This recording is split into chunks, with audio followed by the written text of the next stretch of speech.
I gotta go now. I'm about to do a live stream with Tommy. Okay. All right. Talk to you later.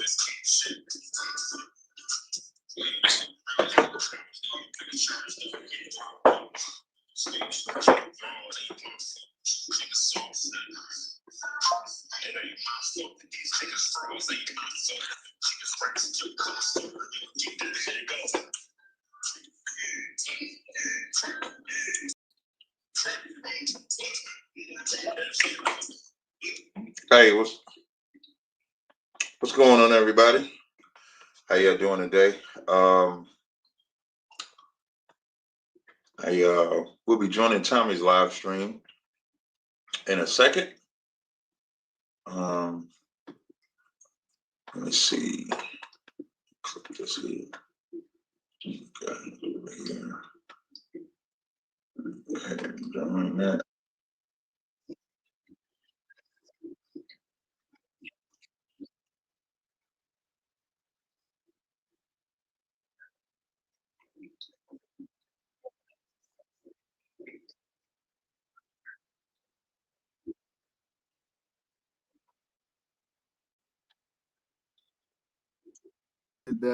That surgery like Brian did. Brian got I lost like 240 pounds, man. Really? Mm. Now, can you maintain? Are you able to maintain the lifestyle?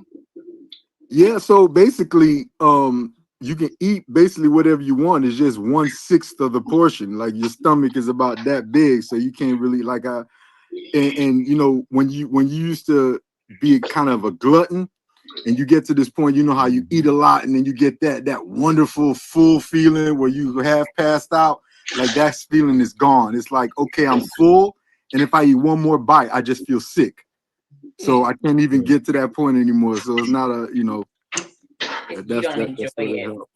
You have you have a lap band surgery. Well, it's a variation. They're all it's like under the umbrella of a gastric bypass, but it was a variation. I had a duodenal switch.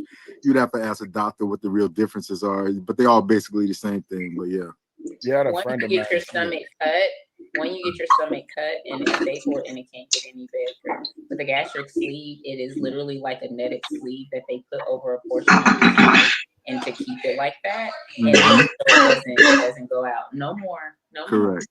Yeah, a friend of mine, she had got that, but like the thing is, it helps you lose weight dramatically, but if you're not exercising with it, that's what I was asking.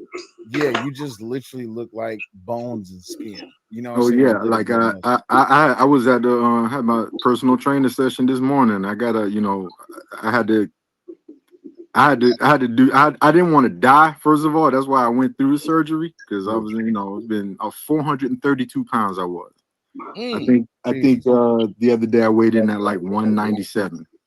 So damn, you got smaller than me. I'm 240 to a 245. Yeah, man. Yeah, I'm a fat motherfucker. Yeah, man. I come and knock you out. I never said it was. Food is good. Okay, I gotta bring two favorite people because they about to start the show for me. One of them, Captain Cesare, the beautiful Miss Ellen and Legacy. Now, ladies and gentlemen, I'm gonna let these two people start the show off because they brought some topics to the table. So first, I'm gonna ask my man Cap, how you doing? Hey, I'm good to go. I'm gonna yield to the sister though, Melon. I'm gonna see what she got first. She can go before me. She going first, and you just stop up that waving and shit. I see you waving. You got to cut that shit out. Lyric wave, man. Stop, man. Lyric wave. I throw this hot ass This It won't how even that reach girl me. feels you. It won't even reach me. It won't That even will reach throw it right in the air, bro. me. That waving and shit. You already light skinned. Keep your hands down. Yeah, don't be hating, man. All right, Melon, how you doing, dear? I'm doing good. Can you guys hear me? Loud and clear. Okay, Yeah, we Yeah, we awesome. did. It was me making that double screen. I was trying to like stream to my page, but it's some new feature there that was making it do that. So I stopped.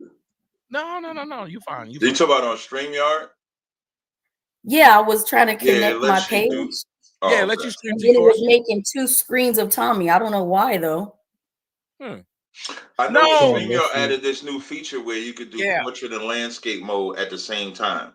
So that's why it looks like 2, but on your YouTube, if they got a phone that can do portrait mode or something like that, they see it on that. Or if it's landscape, they see it that way.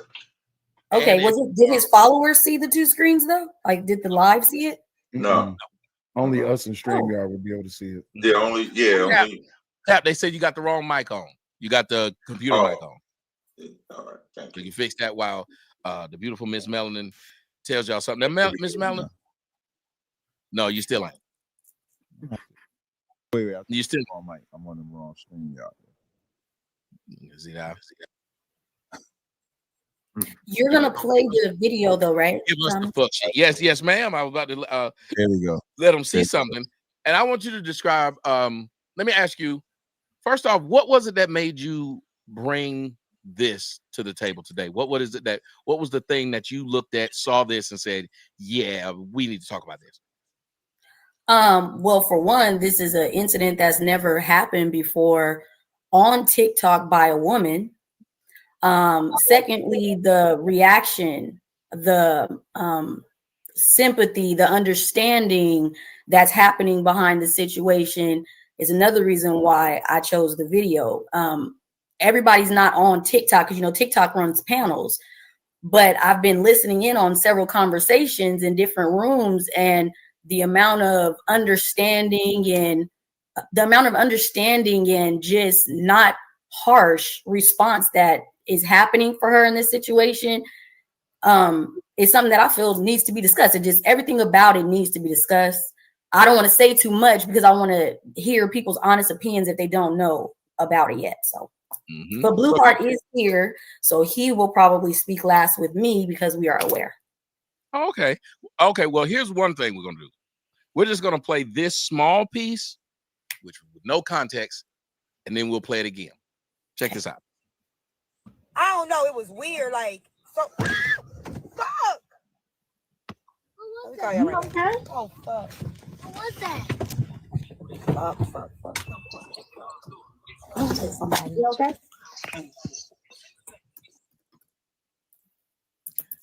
Ladies and gentlemen, you might not know what you watched. So we're going to play this to let you kind of know what it was you just watched. I've literally caught a woman killing someone while her kids watched from the back. Wait a minute. So the woman, known online as Tea Time, was streaming while driving through Illinois with her kids in the back. Laughing, vibing, acting like everything was fine. But in a split second, everything went silent. She looked down at her phone, looked up too late, and the live caught the moment she hit a 59-year-old man named Darren Lucas. So she instantly ended the stream, panicked, and called 911 while her kids cried in the back seat. However, police later confirmed Darren had passed away from his injuries. Yet, she stayed at the scene and cooperated, which some people online are praising, like that somehow makes it okay. So when that live stream clip leaked, investigators began digging deeper, reviewing every frame as the case continues. Still, she hasn't been charged, and that's where people are getting mad. Meanwhile, she wiped her whole TikTok clean, deleted everything like it never happened. And now the internet's divided. Some say it was a tragic mistake. Others say it's proof that people care more about going viral than being safe. But let's be real. If this was anyone else, wouldn't they already be in jail? Should going live behind the wheel be treated like driving under the influence? Comment what you think. Should she be arrested, or was it just a tragic accident? Okay, Melanin, this is your topic. I'm gonna ask you. He said, if there had been anybody else, what do you think he was alluding to? A man. If it would have been a man. specifically a black man. She still has her TikTok up. It's not down. Whether they were investigating or not, his TikTok would have been gone. And you know, another thing that it made me think about you, Tommy. You can't speak freely about anything without getting snatched off with no due process. So I'm extremely intrigued on how when it's a woman, it seems like all the rules go out of the window. Michael Vick for dogfighting tried to destroy him. It has me like upset inside. And then because there's people that may have had an interaction with her or through TikTok, it's almost like you can't speak about it. You can't say anything about it because you're looking like a hater or you're wanting her demise. But I don't want to talk too much about what's happening before I hear honest thoughts about what was watched. Mm-hmm. All right, now here's what I'm going to do, ladies and gentlemen. And there's one more video she wants me to play, but I'm not going to play it right now. Ladies and gentlemen, do me a favor. Who would like to speak on this? Put your hands up. Blue Heart, you go first. Yes, sir. Yes, sir.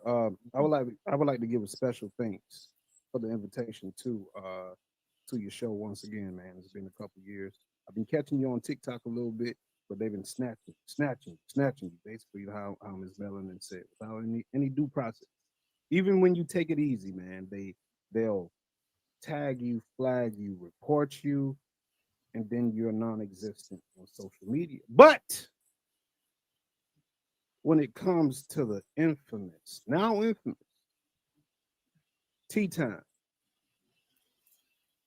the bitch who's now making messy talk a whole new genre in social media today.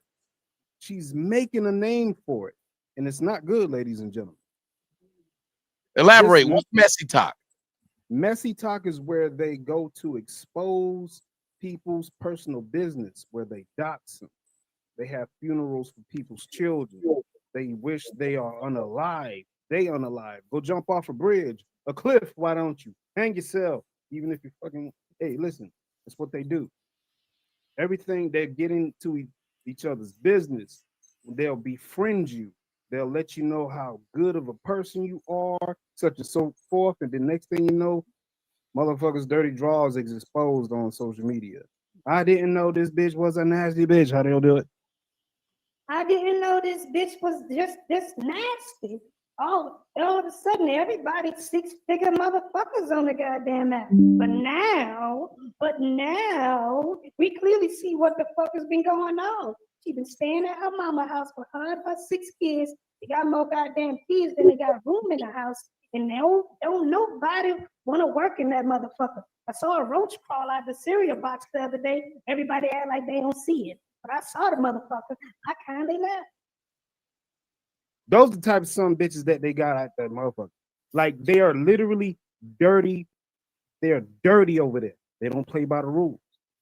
They do not play by the rules over there. And they make up rules as they go, mind you. But these people take your personal experiences whether you're in tears or not. They'll find where you are, dox you, they'll expose you, and they'll make content off of it for coins. So what do you think about this situation with her? That she has not been arrested and that there have been people who've been saying they feel bad and that, nothing should happen to her because A, she stayed, B, she dialed 911, and she seemed very remorseful. What do you feel about this whole thing? Well, I'm pretty sure the next video you will play would be the key part of was she remorseful or not, right? Or no? No, jump on it because I don't really know okay. what is. Well, what's going on right now is 2 days after the incident of her striking Mr. Darren Lucas. That is his name. Yes. Darren Lucas of Zion, Illinois. Darren Lucas of Zion, Illinois. He was a 59-year-old man. He was just getting off of work. He was crossing the crossway intersection or something like that. Sheridan Road. And that is his name, ladies and gentlemen. Look him up. It is now the talk of TikTok. Darren Lucas, 34-year-old black woman, blonde wig, looking like Black and Mild, blonde top, brown body type bitch. But anyways, the video shows her 2 days after asking for cash apps, saying stream my new song. She got an album coming out, and she's a messy TikTok person. Like I said, she takes people personal business and turn it into content. She was about to release a book of people's personal stories that they have espoused on the internet, and she was going to change around some names and such and so forth, and she was going to make it content. She was going to publish a book about stories. So that's the kicker of the whole situation. She wasn't remorseful. 2 days later, she got on the internet and said, hello, everybody. I'm doing good. I might have to take a sabbatical, or you probably won't see me for a little bit, but there's my Cash App, everybody. I got a new song that's coming out. I'm about to release an album, and you're like you just didn't kill a man 2 days ago, Monday night. She got on the internet, no tears, no tremble in her voice, no nothing. And she still has her page up. All she did was just made the page private. Now, what people need to understand is she was doing what Melanin was saying. She was doing this basically like a panel that we have, but for TikTok. Yes, from her phone. Yeah, was talking from her phone with 2 children in the car. Yes, grandchildren. That video said children, but it was actually her grandchildren. Her grandson. I think it was her grandson. Yes, actually, thank you. It was one child in the back. So grandson. And people are saying, from what you guys watch, does it look like her phone is mounted on anything? No, like she's holding. And that's kind of where, I mean, I can wait my turn, but no, it's go ahead. I know I'm infuriated. Jump in. I'm still on the order, but jump in. Yeah, I'm infuriated by this whole entire thing. I'm gonna tell you what this whole entire situation speaks to. It speaks to the fact that getting known on the internet and doing dumb shit is more important than paying attention to life and opportunity. You have your children in the car. Your phone should not be in your hand. First of all, you're operating a motor vehicle. That's number one. Number two, you have your children in the car. Whether her phone was mounted or not, your eyes should be on that damn road. Your children should be, they should be behaved. They should be taught. They should know. But the biggest thing is that this speaks to a bigger endeavor, that when it comes down to social media, people are more than willing to sacrifice everything when it comes to internet infamy. Don't get me wrong. Everybody wants to blow up on the internet. Everyone wants to become successful. Hell, if you can even make $1 on this damn internet, then everyone wants to have the opportunity to do it. But when we break this down specifically, this is a Black woman who was endangering the life of the children that's in the car, despite the fact of what happened to Darren Lucas, because rest in peace to him. But even more so, it could not have been a man. It could have been a damn tanker. It could have been an 18-wheeler. It could have been coming off the side of the cliff. Any damn thing. You trying to host a damn. Absolutely.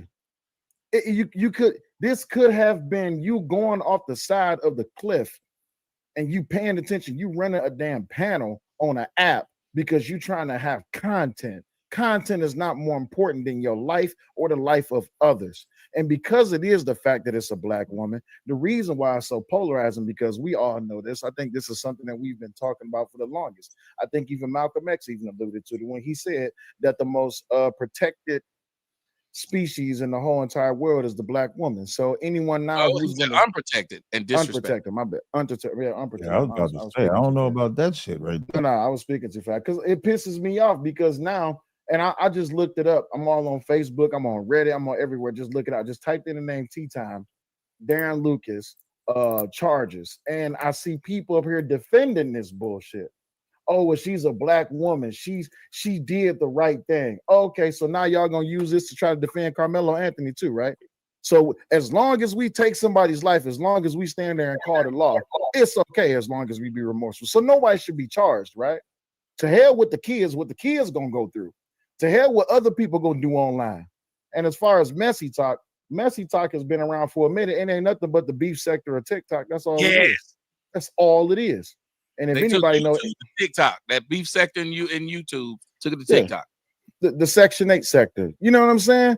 So that's like people don't understand just how deep this. I've been on the internet for quite some time. This is mild compared to some of the shit that I've seen. And even still, accountability will be dodged because a lot of people say, well, she's a black woman and we should show her some grace. Remove the fact that she's a black woman. Someone lost their life. And that's all I got to say about it for right now. I like it. Good wrap up. Now I know Lyric Speaks wanted to say something. Lyric, as a woman, have you noticed that the first thing they want to do for women is to find a way to make them a victim, no matter what it was they did to somebody else?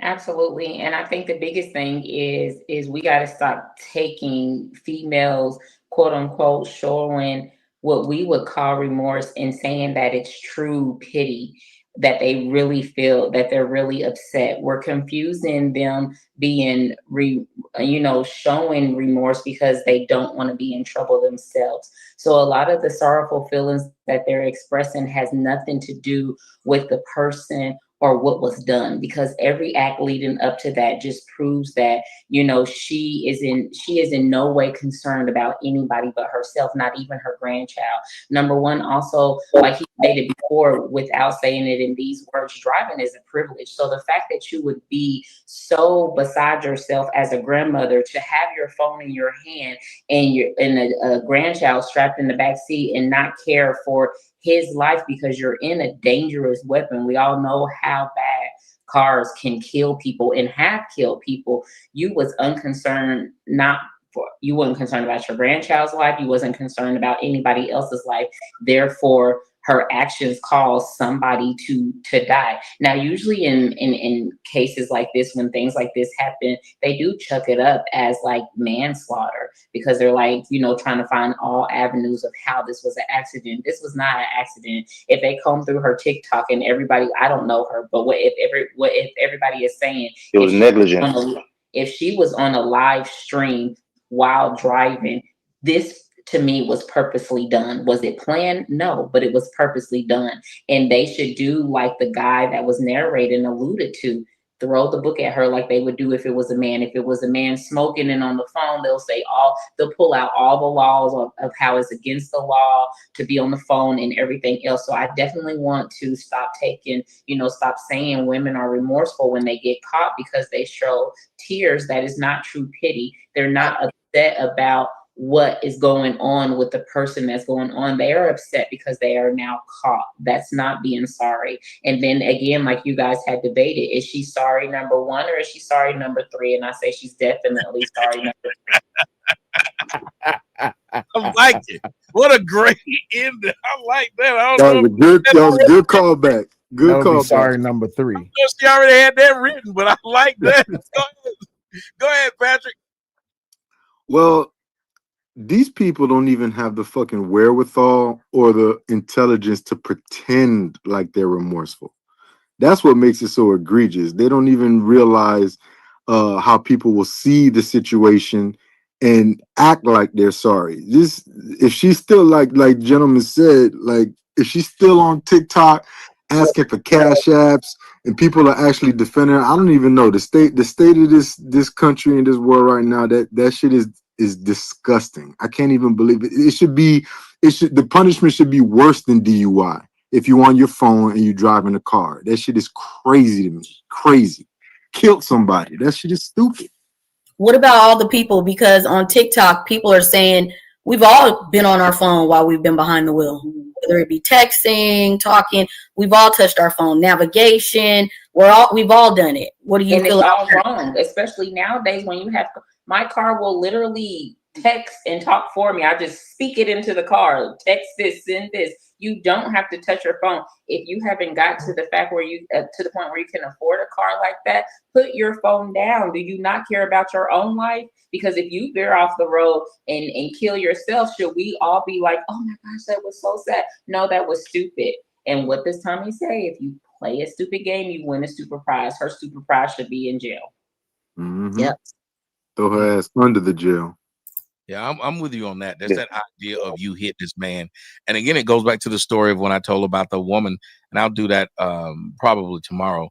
But the woman shot the pastor, and they felt bad and took first-degree murder off the table because she felt sorry after shooting him, and not even immediately after, because she tried to run from the police. But when finally caught, she felt sorry, cried, and said that he broke my heart. And people will say, you shouldn't have broke that woman's heart. You get what you deserve. She can throw hot grits on you. She can slash your cars, break your windows. She can do all this stuff because you broke her heart. Let a man do something to a woman because she broke his heart. No one sits up there and says, well, you kind of deserve it. I mean, he stabbed you, but you cheated on him. And Tommy, in the story that you're talking about, what I hate about them saying that he broke her heart and she was in a sad place, but her first 2 marriages, they ended because she was a cheater. What? Anybody else would take somebody's past, couple that with what you did, what was wrong, and say, no, you was wrong. So because she shed tears and because he was a pastor and the Christian church is a joke to everybody, they're like, oh, let's feel sorry for her. She knew what she was doing, and they shouldn't have took first degree off the table. Don't forget, she drove 2 hours to kill him. Right. And then told the wife to move. When the wife didn't move, she gets shot in the shoulder. And it's like, but you go on stand and you're crying and everybody's like, oh, he manipulated her. She didn't manipulate him. They had sex in the church. But let's not go too far about that. Yes, so I'm with you on that. Let me go to my homeboy, my dime store DJ Academic. Go ahead, Corey.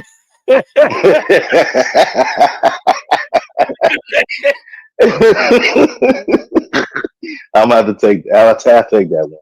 But one of the crazy things about this is the negligence, and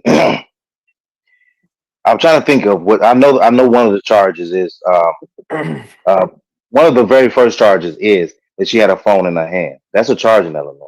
It said in Illinois, she up in Zion, Illinois. I know that area quite well because I used to work up there. But yeah, that's the first thing. Then you go into vehicular manslaughter.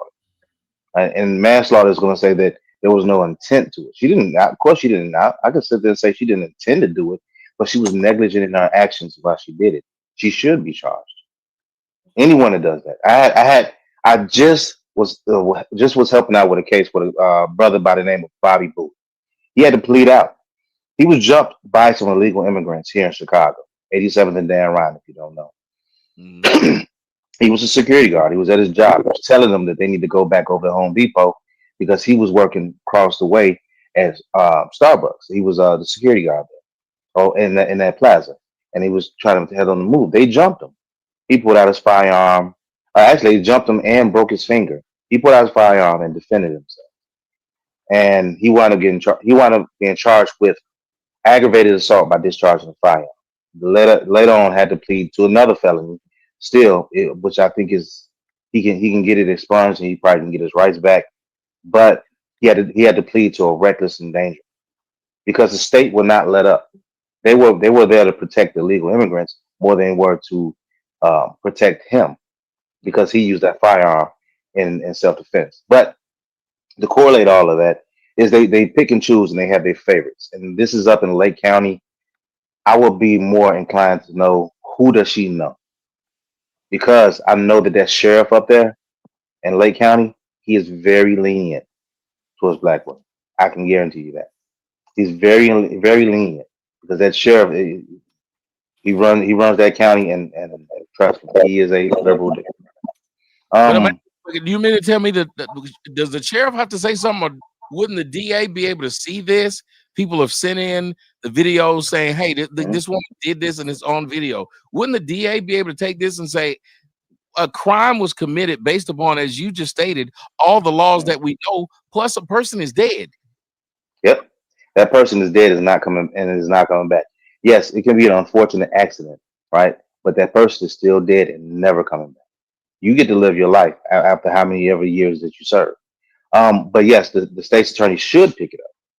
Yeah, I don't know who the state's attorney is up in Lake County. I will have to look that one up. I can guarantee sometimes that county is a crapshoot. Sometimes it votes very liberally. Sometimes, and then the outskirts of Waukegan, Zion, and some of those places, they tend to be more conservative. Um, but I'm pretty sure that the populace, I'm pretty sure that the state's attorney may be a liberal or a Democrat, but that's neither here neither there. Um, they should charge her, and I'm wondering why they didn't. And that's what for me, that's what's clutch, and that's what's key. Why they didn't charge her? What did they say? What did they see that said, "Hey, um, we can't charge her," because everything lines up. In the state of Illinois, you're not supposed to have your phone in your hand in the first place. You're not even supposed to be really. No, you can operate it. You can operate it via Bluetooth. We have all these different things that you can use.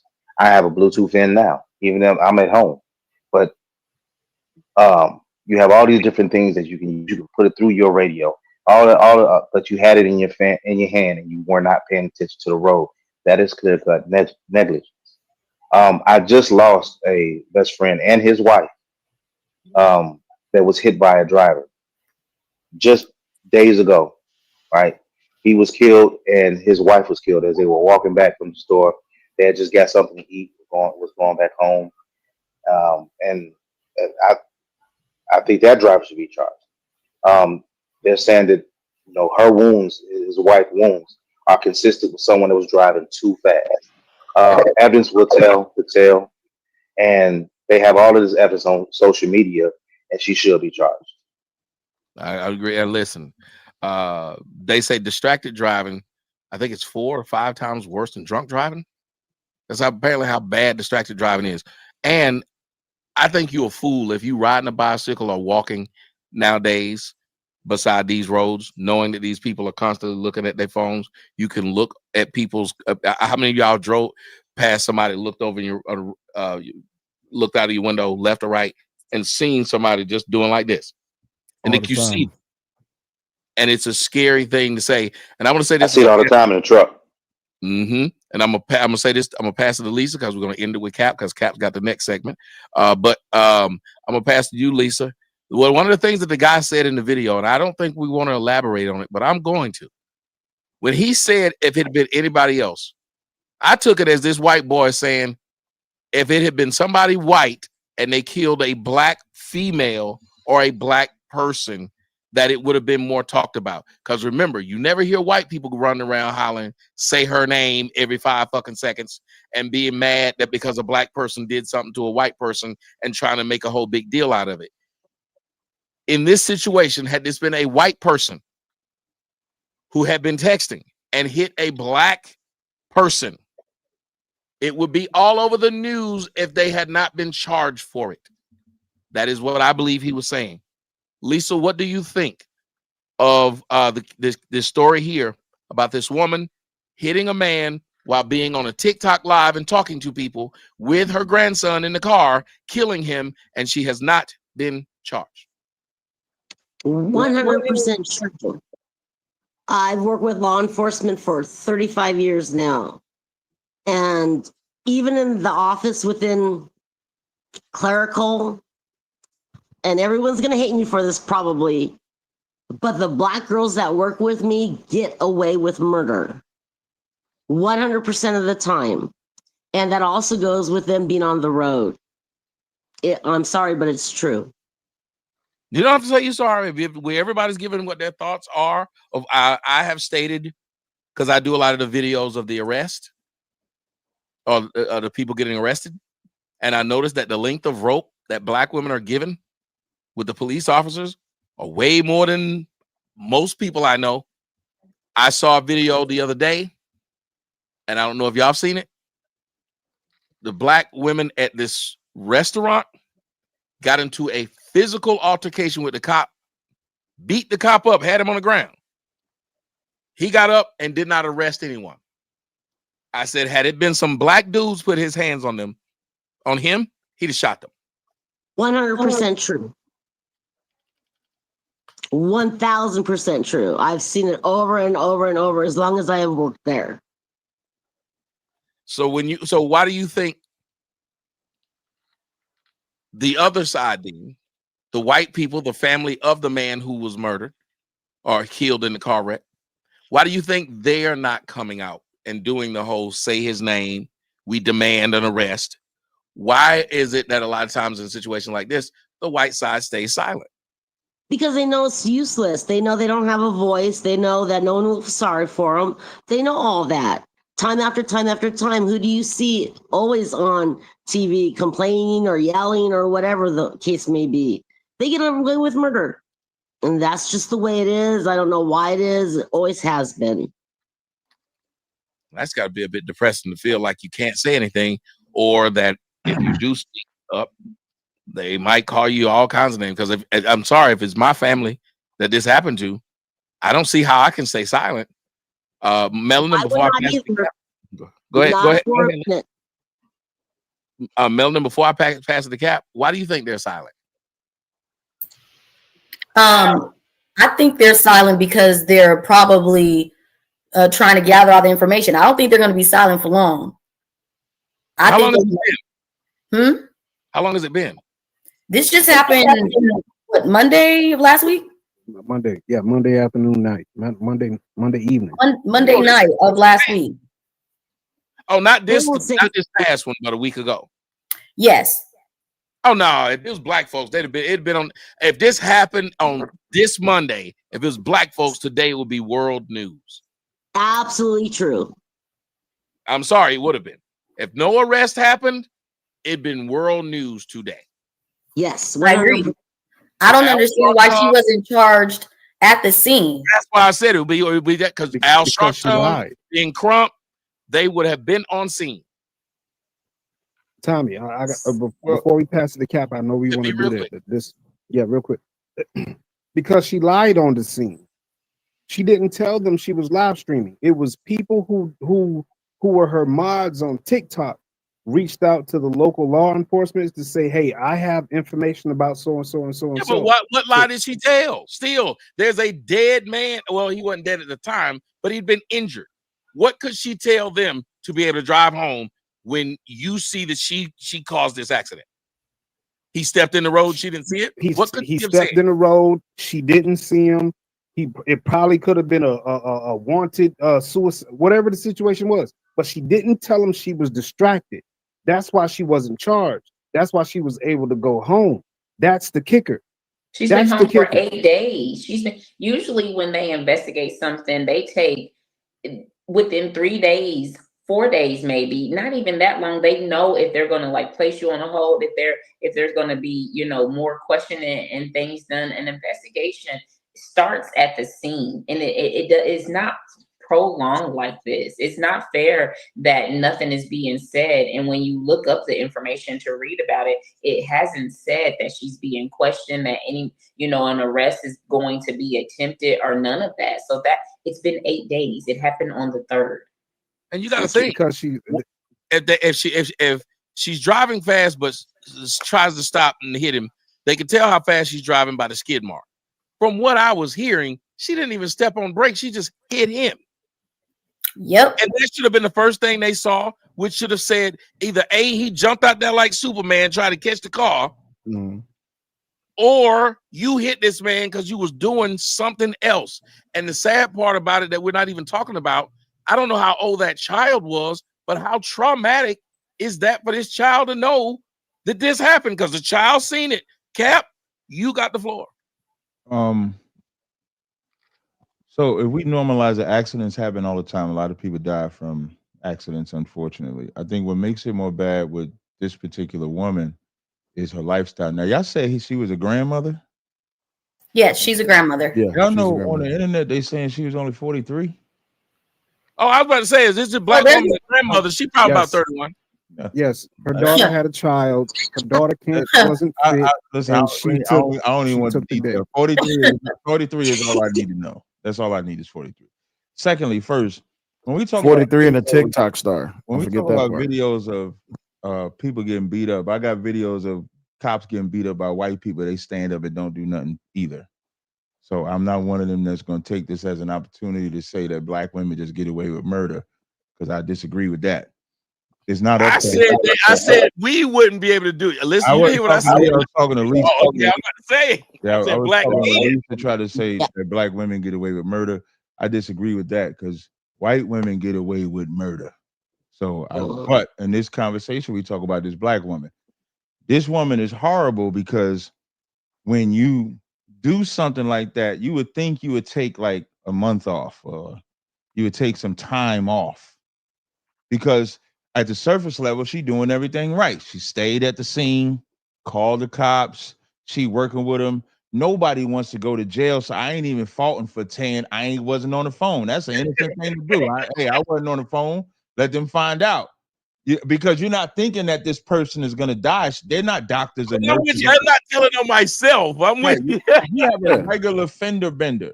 I remember, man, one of my wives got hit from the one of my wives' cars. You better finish that sentence. Your wife I gotta make sure I say it the right way. Your wife got hit from the back, big homie.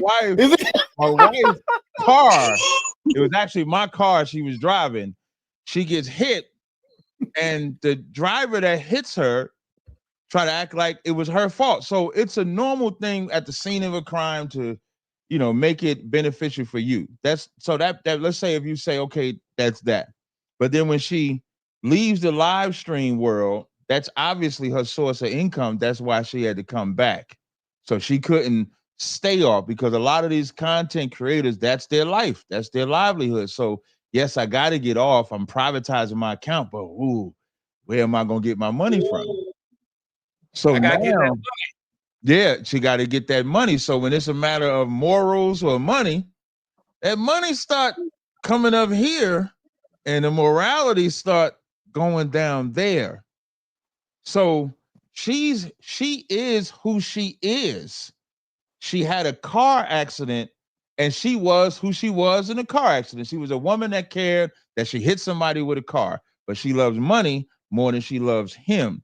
And so that's when the people that know this see her, and they're like, you're not showing no remorse. If she'd have took at least a week, if this happened on the 4th and she live on the 7th or the 8th, don't nobody believe she cared what she did.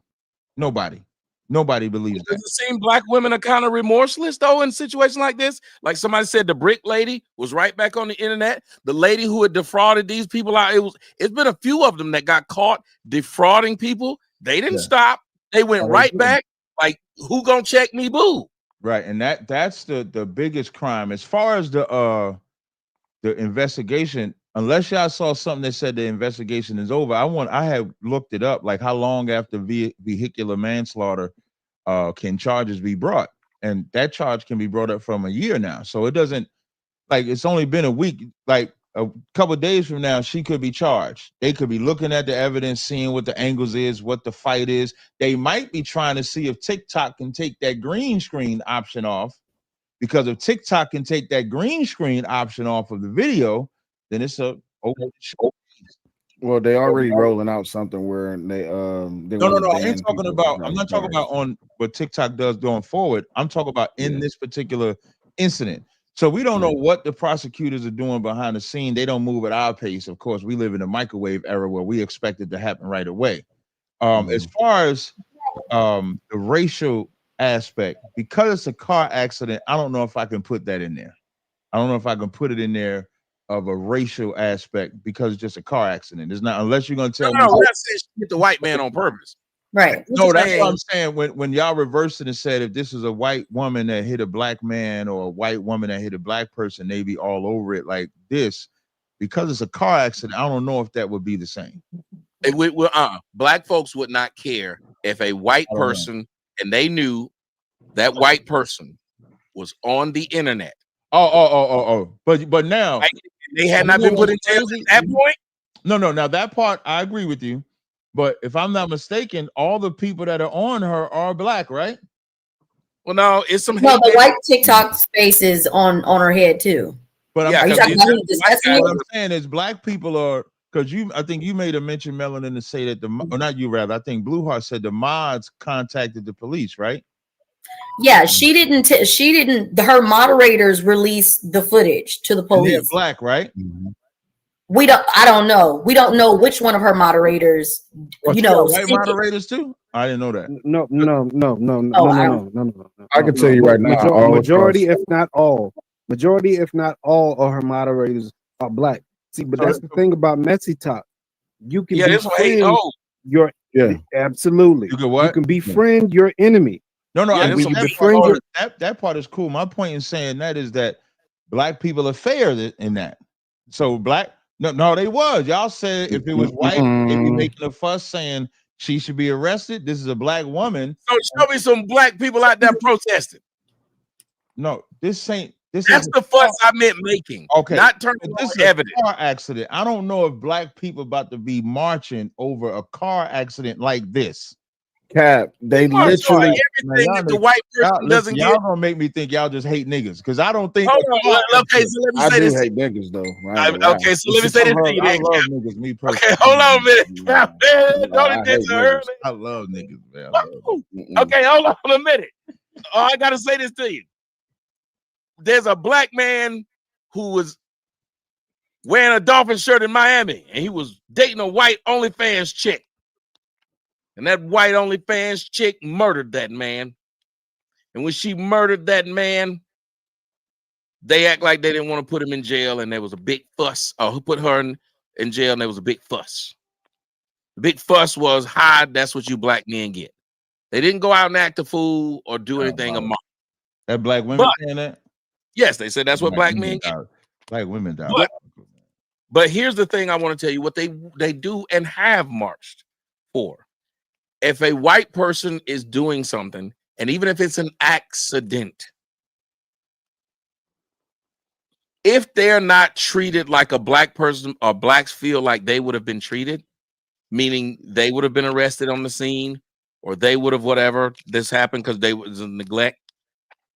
And what I'm looking at right now is you do know if a white woman, are you telling me if a white woman did the exact same thing this woman did to a black person, you mean to tell me you don't believe Ben Crump would be on the scene right now saying we have the evidence that this person was driving and being on TikTok and holding a space when this person was killed by them driving neglect? We're not saying she did it on purpose, but something should happen and they're not doing it. And we believe that it is a racial aspect to it because the DA is protecting this white woman who killed this black man. No, I don't know the car accident. I can't disagree with nothing that you said. I just don't know if they would do it over car accident. If they did, then I wouldn't be surprised because they do it over everything. So I'm not fighting your argument. I'm just saying I ain't seen it over an accidental car accident. I'm not fighting your argument. I just Okay, can I say this? This isn't just a regular car accident though. She's on TikTok. Right. Go ahead. You go ahead. You go ahead.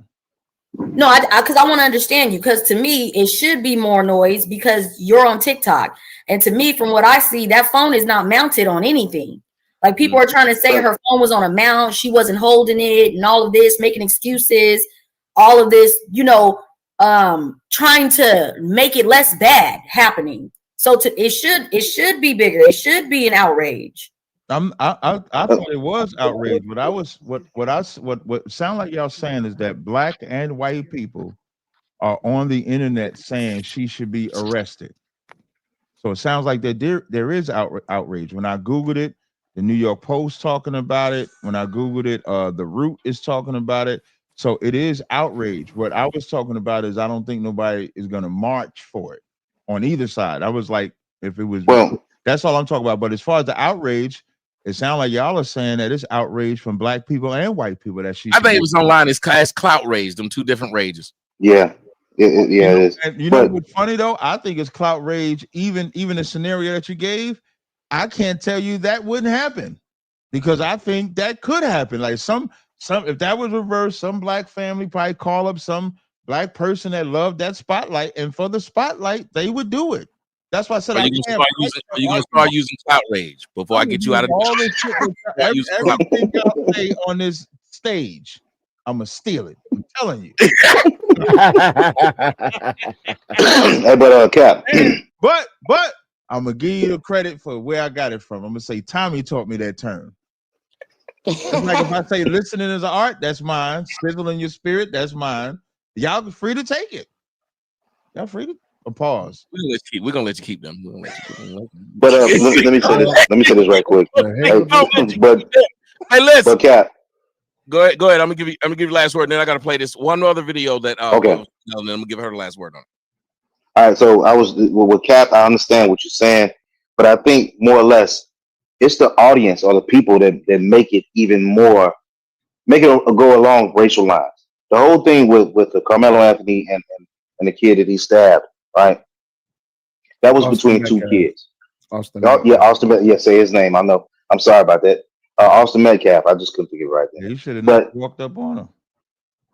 See, that's where the problem. That's where the problem resides. that is where the problem starts. That's where the problem. That's where the problem resides. But go ahead. I ain't gonna jump in. That ain't no problem. You go attack. Cap say y'all just hate black folks. They hate black folks, don't they? I didn't say nothing about hating black people. I said he should have never walked up on him.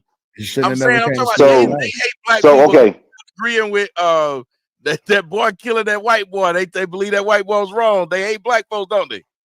I don't know. I gotta hear how they talking, but I think you got a right to defend yourself. They talking greasy. If he wouldn't have walked, he'd be okay.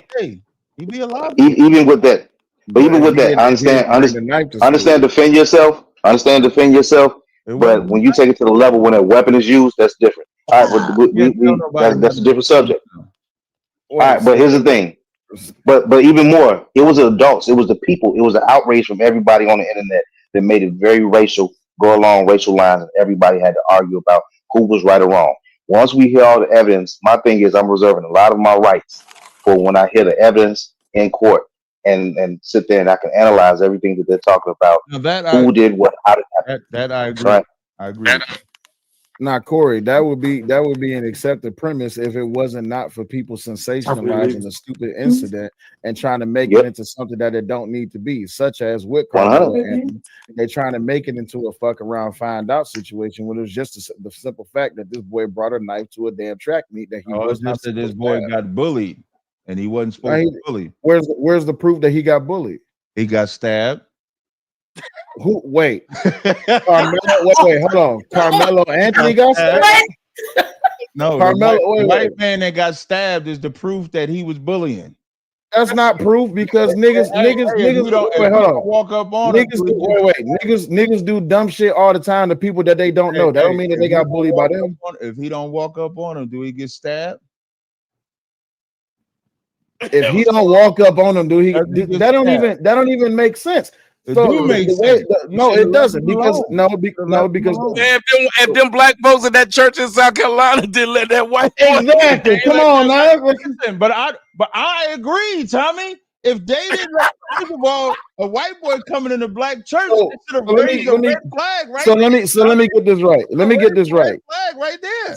So let me get this right. So Carmelo shouldn't be charged for stabbing. I never said. See, you saying something I didn't say. But that's what I'm asking. I never said nobody should be charged. We'll see when the evidence. You just said we'll see when the evidence comes out. What's what? You just said that before we make a decision. What I'm saying is that if he would have never walked up on him, he'd be alive. And so that's the point. And that's the point. Some people say he shouldn't bring a weapon. Some people say they were known bullies. We don't know for sure until the trial starts, and then we see evidence. Now I'm with you. That's actually true. I gotta give him credit. If he hadn't walked up on that man, he'd still be alive. Right. I'm with you 100. I'm with you 100% on that. But when we talk about when people want to you want to stay there, he can stay there. Got you. But when we talk about when people want to sensationalize a stupid point just because they want to be right about something, not saying you, but we're talking about the internet, right? Mm-hmm. So in the internet world, we all want to be known as being on black code and standing 10 toes down for the black collective. Black code. But that's what I'm not saying you. I mean, we talking about in general. Right? While you're talking, that's all. I got you. It's not a problem. Okay, so perfect. the thing is, when we look at how it is that the internet has split twofold. Same situation happened with the brick lady. The brick lady situation happened. And what was the first thing they said? Was lying the minute I saw all black men ain't shit. This is a prime example. Why you niggas? Hey, Will, when her Mhm. face was swollen, I said she ain't get hit with no brick. I've been hit with a rock. I've been hit with a stick. They But ain't you ain't had no scratches. No scratches, no nothing. And the Right. bitch is ugly. Ain't nobody about to hit this. Right. So then we look at Lawrence, I think hit me and her. Yeah. When I found out she was Nigerian or African, I saw that's a scam. She's Somalian. She's Somalian. She is Somalian. Scam, all scam. As soon as I And found then- out she's scamming. And then she got paid to do this to multiples of people. Like the videos came. But anyway, let me get back to the Carmelo things. I want to stay just for a second. We weren't talking about Carmelo though. No, we was. We don't want to go too deep in the weeds on that one. But go ahead. Okay. I only use it as a comparative argument. So just compare. It's kind of how. Yeah, we don't want to go too deep in the weeds on that. We got a few topics we want to touch. Yeah, I'm not. But the last thing I want to say to is that when people sensationalize topics just because they want to be a part of something and they want to blow up about it, that's the things that happen. Instead of, like you said, Cap, just waiting on a whole entire thing to come out, and that's what usually needs to happen. I can agree. And I think in this case, and Cap did say, "Hey, look, they might just be moving slower in this than we would like, and because they gathered all the evidence." But I even believe in that whole we gathering all the evidence. They used to do that, and I'm gonna be honest. They did used to do that with like when white people would do something to a black person. You can stab this nigga up 100 times. Yep. The white DA would take all kind of time to charge that guy. Well, now it's reversed. Now they jump to charge a white person if they did anything to a black person. A lot of these charges should not be brought, and they damn sure shouldn't have stuck, but they did. Then you see other situations that happen, and no charges are brought or light charges are brought. So I mean, and then people will say, "Well, it's good they're doing that because they're making up for what they did before." But I always tell people you're never making up for something that didn't happen to you. Right. So now somebody else suffering for something in the past, like that don't make no sense to me. Yeah, it don't make it is and it's a stupid look for somebody to say something like that. Because I'm not getting my get back if you're doing something to somebody else and I'm dead. That's not my get back. Right. Bring me back from the dead. That's some get back. Right. There you go. Bring me back. It should be a bunch of. I was watching Frankenstein. Bring me back like that nigga. That nigga couldn't die on Netflix. He kept living and living and living. So I'm with y'all on that. Look like some of y'all are having a little issues with your things, but I'm gonna play this one last thing just because Melanin sent it to me, and I really want to I just had y'all got to see this. Because you got to see. Tea Time. She is a TikToker and she hosts lives doing different things with panels about things that are going on in the blogs, word on the street kind of stuff. And she was hosting a live on Monday night and she ended up hitting Darren Lucas, who was 59, and he ended up losing his life. Now, I was not aware of her prior to the Romika Meeks case, but when that happened, a lot of you guys sent me her information and I was able to check her out a few times since then because she actually knows baby mama number 2. And so y'all send me her information, so I checked it out. There are several different lives of her in her vehicle while she is hosting lives. And she does some type of a thing where she can blur it out so it doesn't show that she's actually in the vehicle, but you can tell she's in the vehicle. So she was driving at this time that she was hosting this live. She looks down and she ended up hitting that man and he lost his life. He did get taken to the hospital and he did pass away at the hospital. And she definitely stayed on the scene. She was very cooperative and very willing to provide, assistance on the scene. But it is definitely doubtful that she advised him that she was hosting a live on TikTok when the incident took place. So the video of the recording was released yesterday. The authorities did go ahead and advise they are checking into the situation. It is very likely at this point that she will possibly be facing charges because she was recklessly driving. She did have children in the car. I'm not sure how many children she does have, but she does have children and they were in the vehicle and you can hear them in the audio. Now, she is out of Zion, Illinois. She did go ahead and private her account earlier in the week, and she did remove the information from her bio that did indicate she was from the Zion area. So she definitely has kind of, done a retreat at this point. but she is 43 years old, out of Illinois, and with the recording, with children being in the vehicle, it is very likely that, charges will be pending for this situation. So I do wish her the best of luck with that going forward. And I am very sorry for the loss of life, Darren, whose life was taken during that accident. He does have family and friends that are dealing with his loss at this time. And my heart goes out to them as they are getting the information that, she was on live when that incident took place. I'm sure that kind of puts a lot of emotions in the air for them. So I do send them my condolences. I got to make sure that we understand it. I just think it's ironic that she killed somebody while on live. She live and he dead. But second,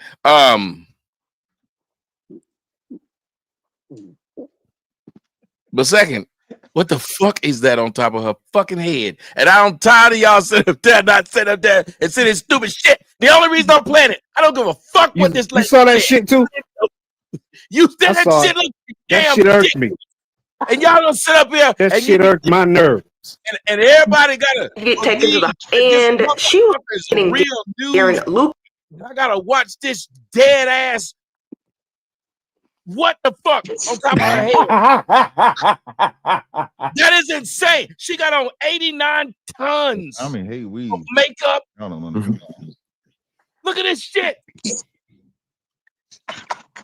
Look how big her face is. It's like a foot with hair. She talking like she had Invisalign, but then stopped because it got on her nerves. That part fucked up as hell. I'm gonna just be honest with you. Insane. And she got more filters than a carton of Cools too. Bro, I'm just telling you. It's bad, dog. It's bad. She got the light. This motherfucker said carton cool. She running her photo through more filters than when they got the scrambled up audio and they trying to find out what was actually said. And she full of shit. She full of shit. Anybody that's got sympathy for this woman talking about, oh, I wish her the best of luck. Bitch, no.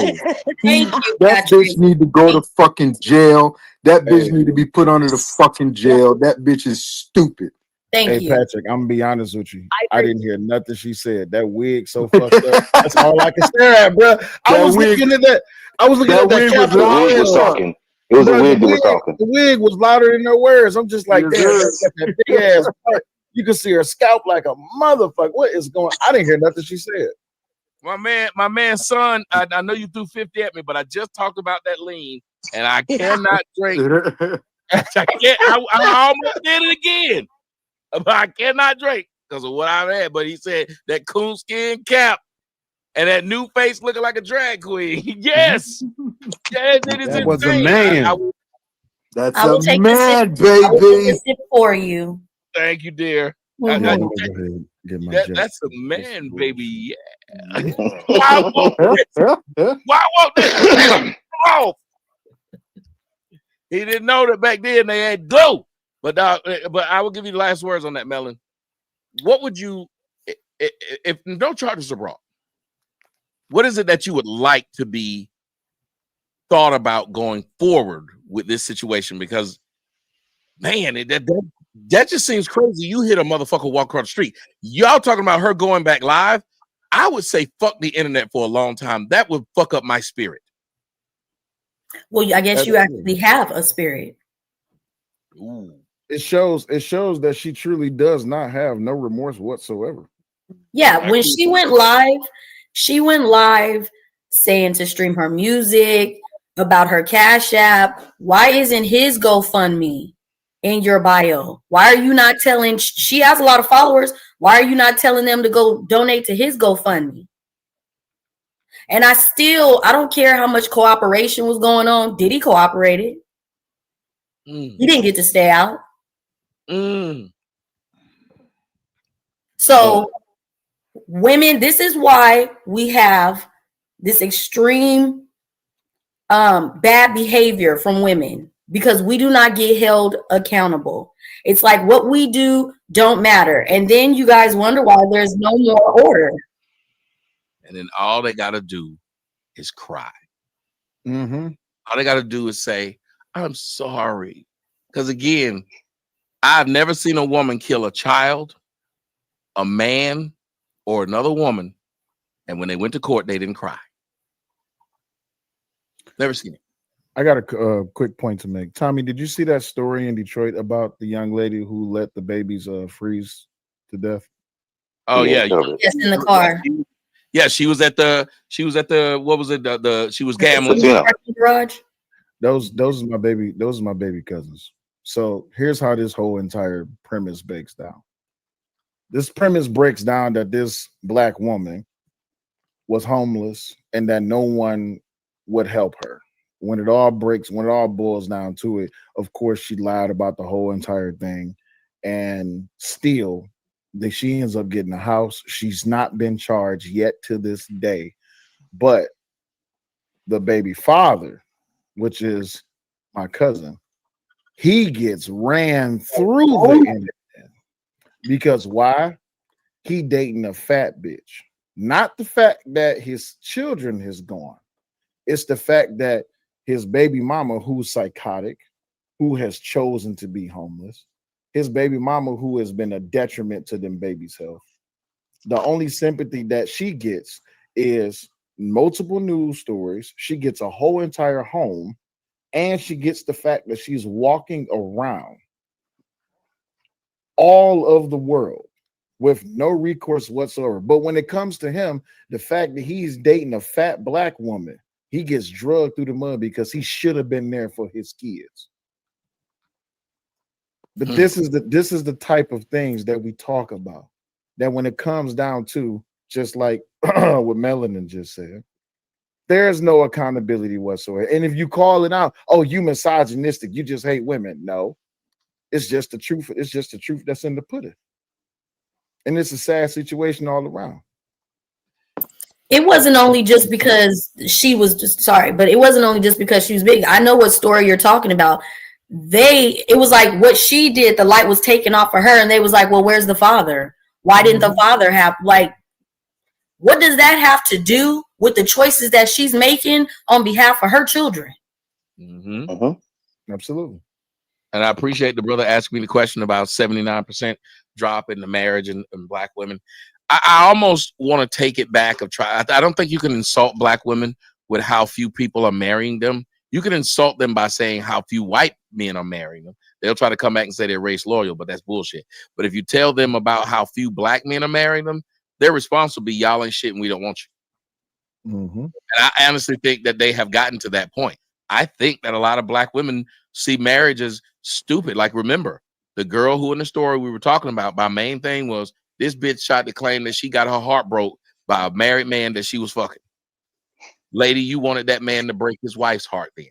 You literally were arguing that he should leave his wife to be with you, and that's what broke your heart. So if we're supposed to feel bad because you got your heart broke, how the fuck we supposed to feel about you sitting there playing tennis with a bitch that don't even know you fucking her husband, with you sitting up in her house and she don't know you fucking her husband, and then you shooting that bitch, which I gotta say, he had a very honorable wife. When that woman sat up there, and I'm leaving it at this, when she sat there and said she knew at that point everything that he'd been doing, and he had ethical monogamy with his non-monogamy with his wife. He had made videos saying he'd be fucking around with his bitch. So she already knew. And she said, this is my lot in life. I'm okay with being with this man with what he's doing. She could have walked away from this man when them bullets were getting put in him. She got over her husband and tried to stop this man. And if you want to say anything who believed in the Bible, that lady did. She sat up there and said, hey, you don't need to kill my husband. This woman shot her and said, get out the way. Get out the way. And they still felt bad for you when you went into court. And that goes to what Melanin was saying. That's some crazy shit, that we still feel bad for you when you didn't get what you wanted from a man who was married. You felt like your heart being hurt mattered more than your 2 children, his wife, and his life. Hey Tommy, I got a longer clip of the video. When you look at it, like right here, I'm gonna play it for you if you don't mind. If you can big box me, if you you need. You say it's a longer clip of the video of the woman? Yeah, it shows how many times she's looking at the phone versus looking at the road. All right, so I'm about to play it for you guys, right? And that's the part that motherfuckers. Now that's what I said on Sundra's Live, threatening the motherfucker with that, and then now you went through with it. At that point, ain't no coming back from no shit like that. Especially that's only some shit where you got a bitch deep into some shit, and y'all both done did some shit to each other. But if a motherfucker not on that with you, that's you good as gone. It ain't no coming back from that. And then when you was responding to him, and he started like I could hear his smile. Back up a little, his voice when it changed, and I'm like, you smiling and shit. You just want her attention, and you going about it the wrong fucking way. You going about it the wrong way, like a little ass boy on the playground that pushed a girl off the slide and shit, because she won't give in to him how he won't. Like on some fucking loving basketball shit when he pushed her down because he was gonna lose the game and shit. Weird ass little boy. It's some little boy shit. Like that shit is clown shit. And he know that. I'm gonna rewind it because y'all gotta catch it. Well, hold on. I And was that's the seeing it. part that motherfuckers. Now that's what I said. We saw it. I gotta say this about it, and then we gotta move to Captain's point. The fact that you can see her looking down, looking right, looking up, and this is something she's doing. And then when you realize she's in a car and doing this on her phone. Because you think with that background, maybe she's in, like I am, in front of a computer and see a bunch of screens.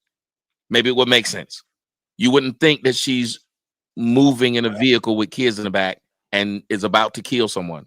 But once you are armed with that information, everything you're watching seems sick. Am I overstating that? No, you're not. And She the fact barely that looks at the road. Bro. I She counted barely. 11 times in that small little bit that he was just playing right there. 11 times she was looking all over the joint. And on top of that, she damn sure don't have that phone mounted. That thing is in her hand. Thank you. Do you see it like the constant move? It's in her left hand specifically. Like what the hell? She's driving with her right. Yeah. And but I didn't even feel like she was driving. It felt like this, like she's somewhere. That's why I said it feels like she's got like computer screens around, and she's just monitoring her phone as she's because think about all the things, all the senses she has to use. She's using her ears to hear what this woman is saying in order to be able to respond to her. She's using her hands to sit there and be on the computer to be able to moderate this shit. She's using another one to be able to drive. She's using her eyes to be able to watch the screen, watch the road, and it's just crazy that the child is able to be quiet because they'll yell at that child if you say something. Shut the fuck up, you laugh. It's just crazy. She's able to do all this fucking shit and navigate the road with other people on it. That clip was 2 minutes and 17 seconds of her looking down, looking up, looking down, looking up, but looking at the phone more than she's looking at the road. When it ended, it probably, I think it ended like 5 seconds after she hit the guy. She gets out. Fuck. Oh shit! I hit somebody. Well, well, the whole thing is people will do anything for the price of fame.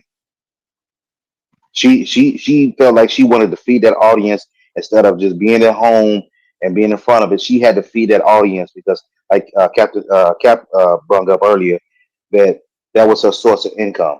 And now she's incentivized, so she feels that she needs to get in front of everyone and put on this grand show. No, you could have did that at home. It ain't her social income.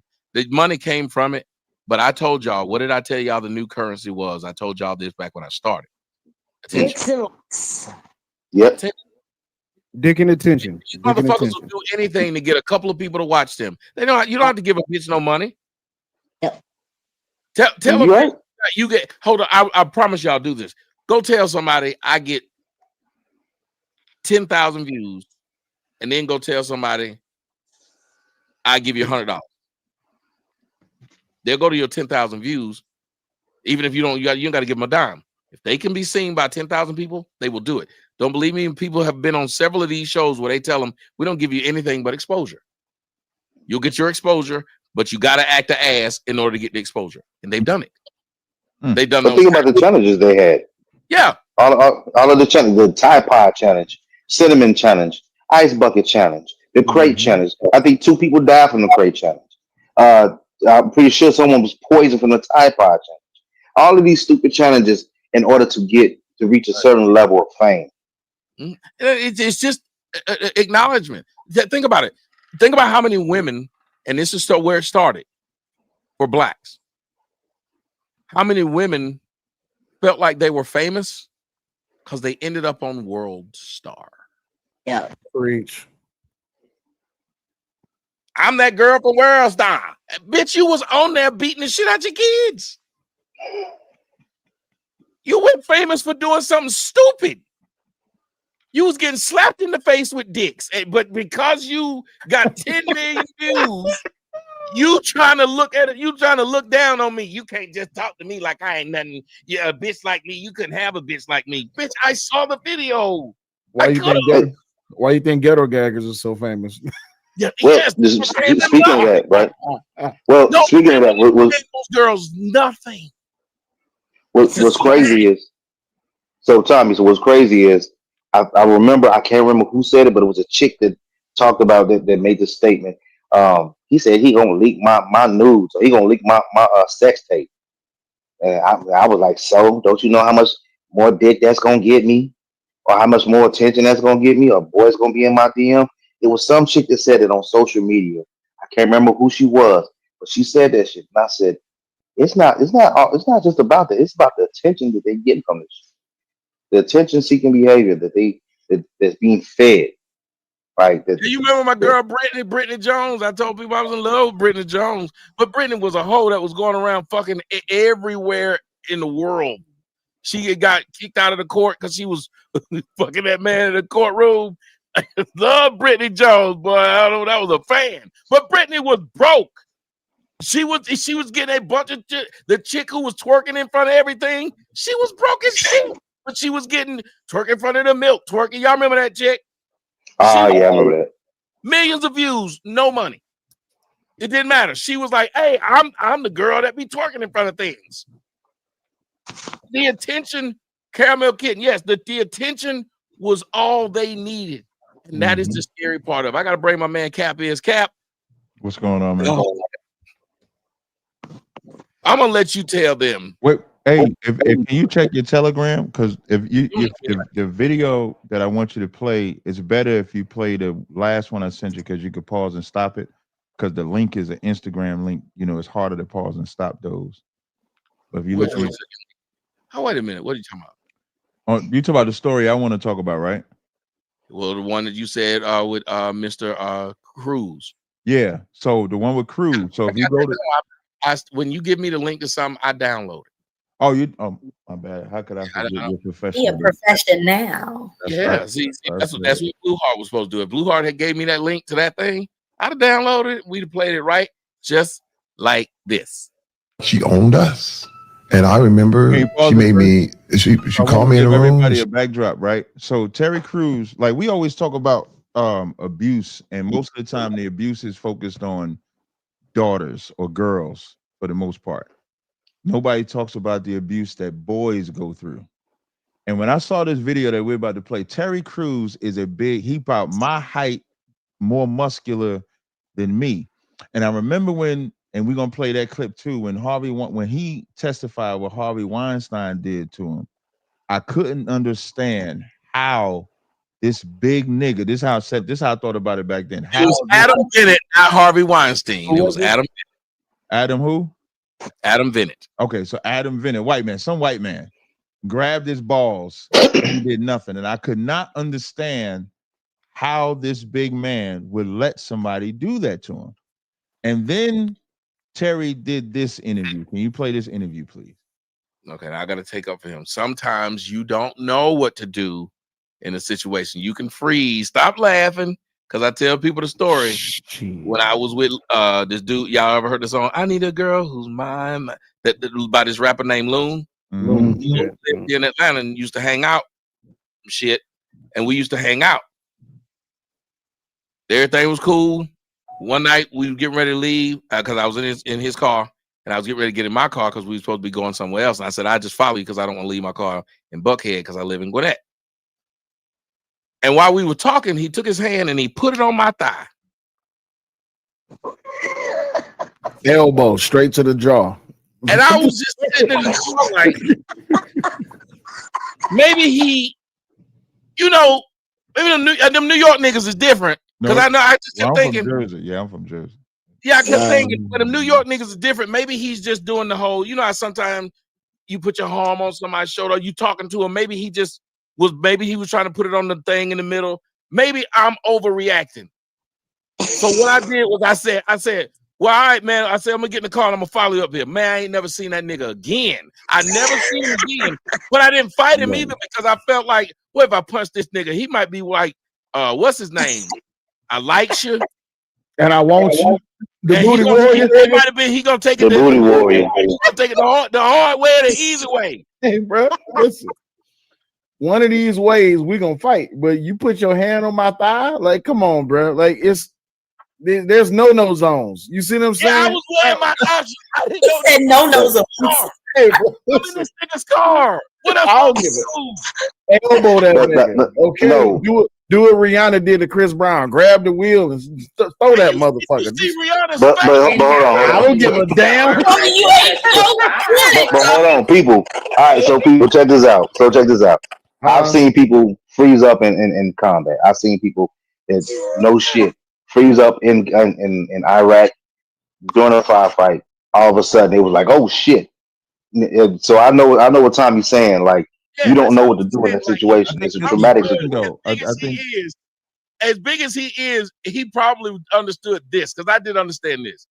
I went to a white high school and I started realizing, man, them white boys is weird. Like what they find is yes.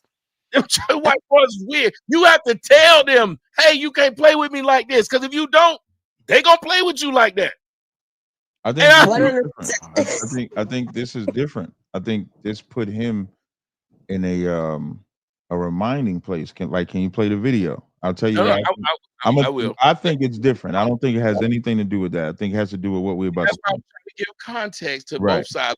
We play it, and then I was going, see, I'm trying to. You good. Listen. I'm good. See, now you see what I was talking about. I do. Yes, I do. Okay, so here's the video. She owned us. And I remember she made me, she called me in the room and she said, "You got hair down there?" What? Hair down there? She said, yeah. Pubic hair. She said, she said, "You have hair down there." I said, "Down where? What are you talking about?" "There." And she points at my private. I'm like, "Yeah, I guess." And she said, "Pull it down. Let me see. Pull your pants down." "What?"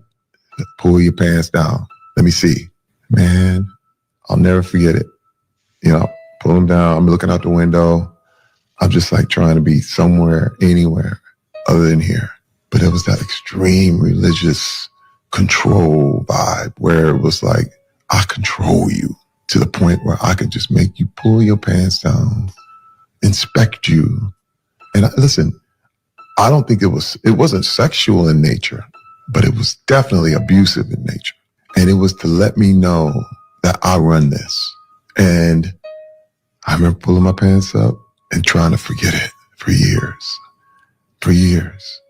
And I confronted my mother about it. I remember when I was grown and again, already successful, but I had already went through D-Day with my wife and going through therapy. And I called my mother. I said, "Do you remember when you made me do that?" She said, "Do what?" I said, "Ma, remember?" She said, "I didn't do that." I said, "Ma, you did that." And she denied it. And then my sister came in and was like, "Why are you trying to break up the family? You trying to do all this stuff?" And I was like, "I didn't make this up."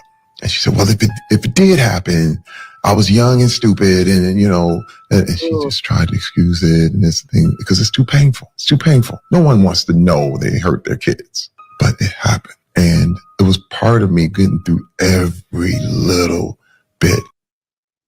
Okay, I want to throw this out there. First off, y'all know I talked about this several times. That a lot of black men have trauma, but because our mothers did it, we can't say nothing about it. And a lot of times these women get away with it because even at the end, you see how he gave her an excuse. Nobody wants to know they hurt their kid. Nigga, they knew what they was hurting your black ass. They just understood you were supposed to be the keeper of the secret. Lyric Speaks been watching me a long time. That's one of the things I said a lot of black kids are. Keeper of the damn secret. It is our job to keep the secret of the shit that you did to me. Number two, They wild for playing that damn music in the background. Had this nigga sound like he's a killer. That's I heard that shit. It sound like it's a killer. That I'm gonna tell you, the story diabolical. That's why that music in the background. It's like, ding, you hear this shit? Ding, I thought it was going. I thought it was going worse. Wow, I'm like, damn. That's Kanye West. Yeah, but that's I Kanye think West Runaway. I thought that was going. like what the reason why I think this is why he froze is because as a child he was told he can get inspected by somebody that's authority, and when he tells the story of the guy, if we want to, when we play that part, he's gonna say he's the owner, he's the president or the owner of the agency that he works for, and he comes and grab him. And so the same way his mama had power over him, he let this white man have, or man have, I won't make it racial for a second. He let this man have the same power over him. And the crazy part about it, when he go to his mama and his mama won't even own up to it at that age. And the sister, How old did he say he was? How old did he say he was? He said he was a kid.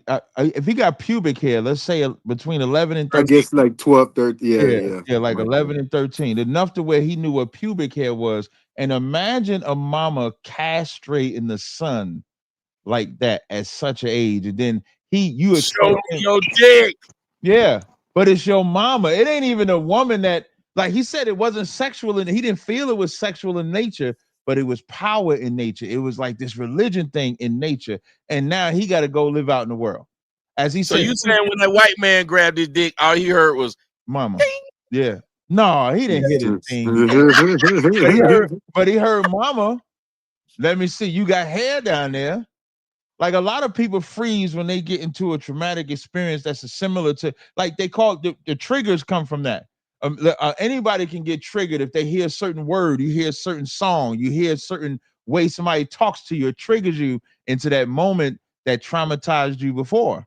That's literally PTSD. That's literally PTSD. That's when the army military people, somebody might say a word or something and they're literally back in the bush. They're literally back on the combat field at that moment. They're right back in that same moment. That happened to me.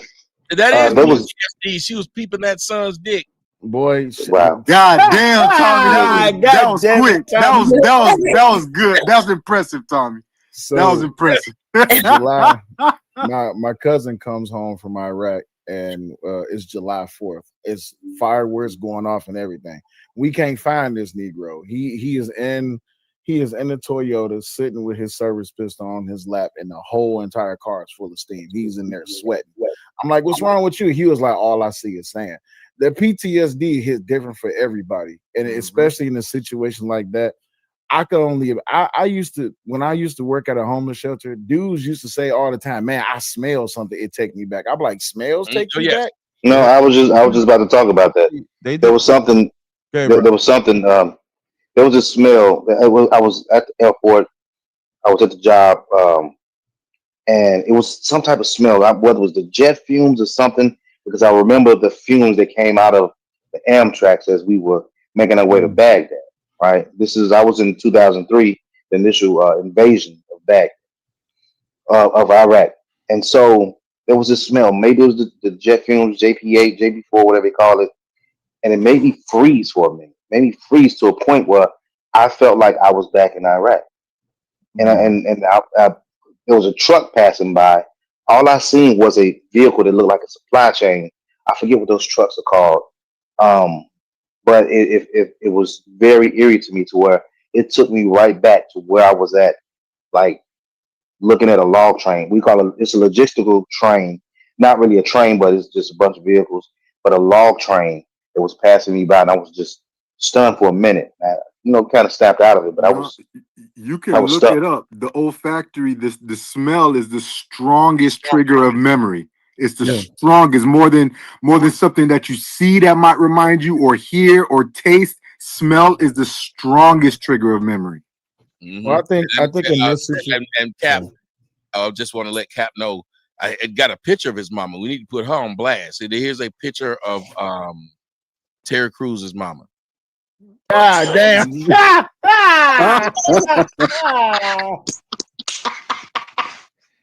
They did a study She was Inspector Ratchet. That's crazy. No, You know, they did a study. Came in the room, they was like, inspecting that dick.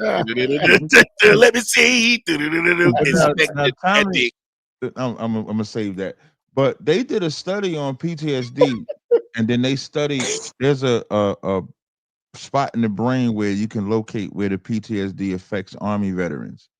And then they started studying children that grew up in broken homes and that have been traumatized, and they have the same exact part of the brain light up. Yep.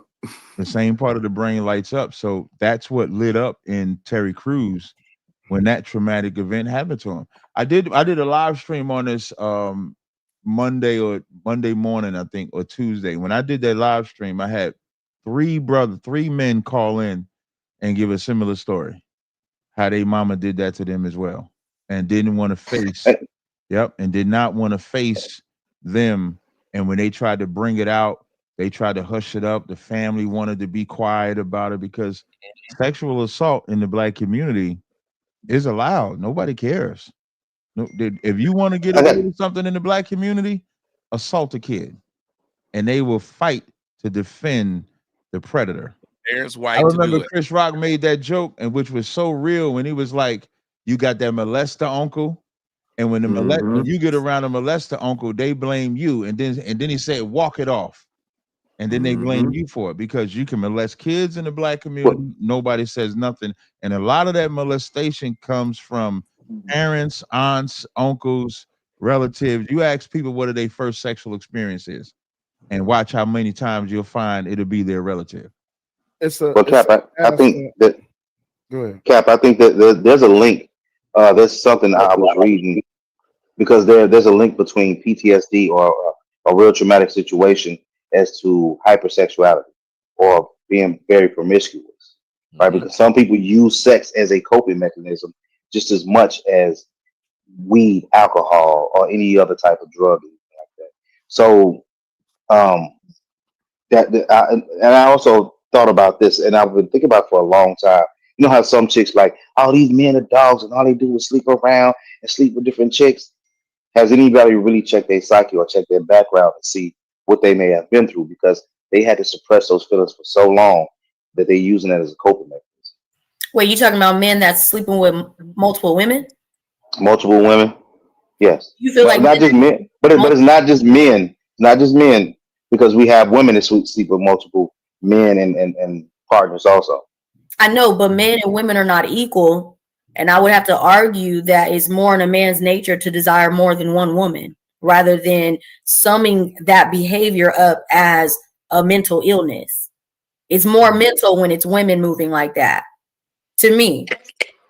I don't think that he's summing it up as a mental illness because when they talk about the brain, holding on to the PTSD, it's the amygdala, so it's where fight or flight is, and so a lot of the times that can be associated with being promiscuous because the brain doesn't leave fight, like it doesn't leave fear, it stays there. And so when a person has PTSD or a child has been traumatized or something like that, promiscuity is going to be a temporary satiation, so it wouldn't contribute to a mental illness. It would just contribute to the body trying to satiate temporary pains. And so it's not that he's contributing to that. He's just talking about a state of body that it's in and it doesn't come out of because it doesn't know how, because it's been traumatized. I understand that. So I won't say mental illness. She corrected me. Appreciate that, Larry. But I still wouldn't sum up the behavior of men wanting more than one woman linked to something of that nature. Facts.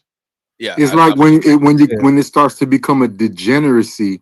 Like R. Kelly is an extreme example, but like when something happened to him, like he'd like start to like little girls, and he starts to go overboard or have a degenerate preference, then that might be more likely to be linked back to a trauma.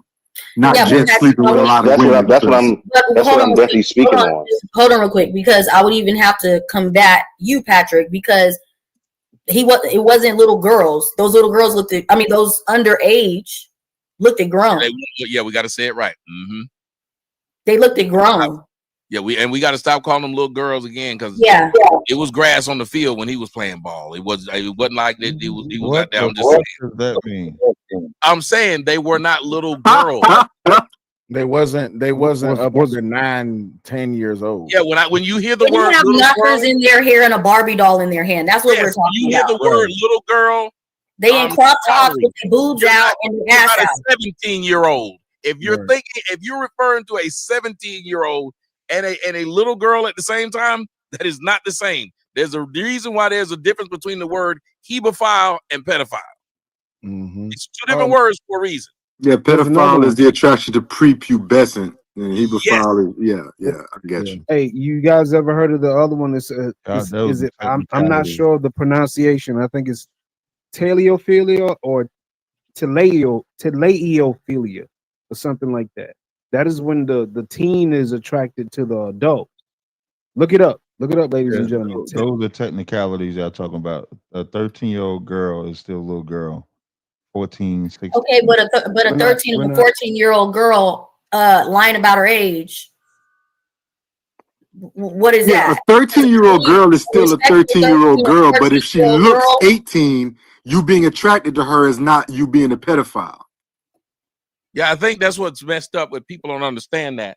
And that's the part that gets me a bit. And in the world of psychology, you can understand that, hey, this person, if you see money and that money looks real, you find out later it's counterfeit. Are you stupid? No, it looked like the real money. If you see a person, and these people have done it, and it happened several times, when you went to the extreme of saying 13, but you didn't hear when I said 17. I went up to 16. I didn't stop at 13. I went up to 16. I didn't stop at 13. Okay, I'm just that's where I'm at though, because R. Kelly who was R. Kelly sleeping with? Those girls that they got him for? Them motherfuckers was grown. Damn near. How old was the one he peed on? 14. That girl said that didn't happen to her, and I'm gonna go with her. I'm gonna go with her word. So the one in the video. That's what I'm saying. I'm gonna go. What video you talking about? Why does it matter how old she was? Why does her age matter when she wasn't acting her age? Right. Why are we doing that? Why are we getting him back when she was somewhere not acting her age? She had no business there anyway. Where was her parents? So you're blaming only her? Yes, and her parents. Her mom. Y'all are some horrible motherfuckers. I blame both of them. No, I don't. Did she say her age before he did it? Because I haven't seen the clip. The entire fuck. Didn't she have a fake ID or something? I didn't see the clip, but didn't she have a fake ID? Wasn't she playing grown? Did she say her age? None of that matters.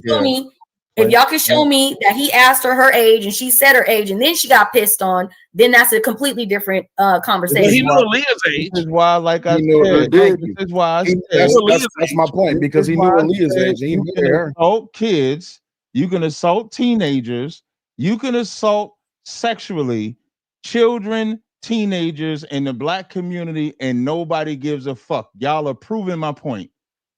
Assault is an assault when you do something against somebody's will. Listen, why are you saying y'all? Because last I checked, when we ask a man, when did you have sex?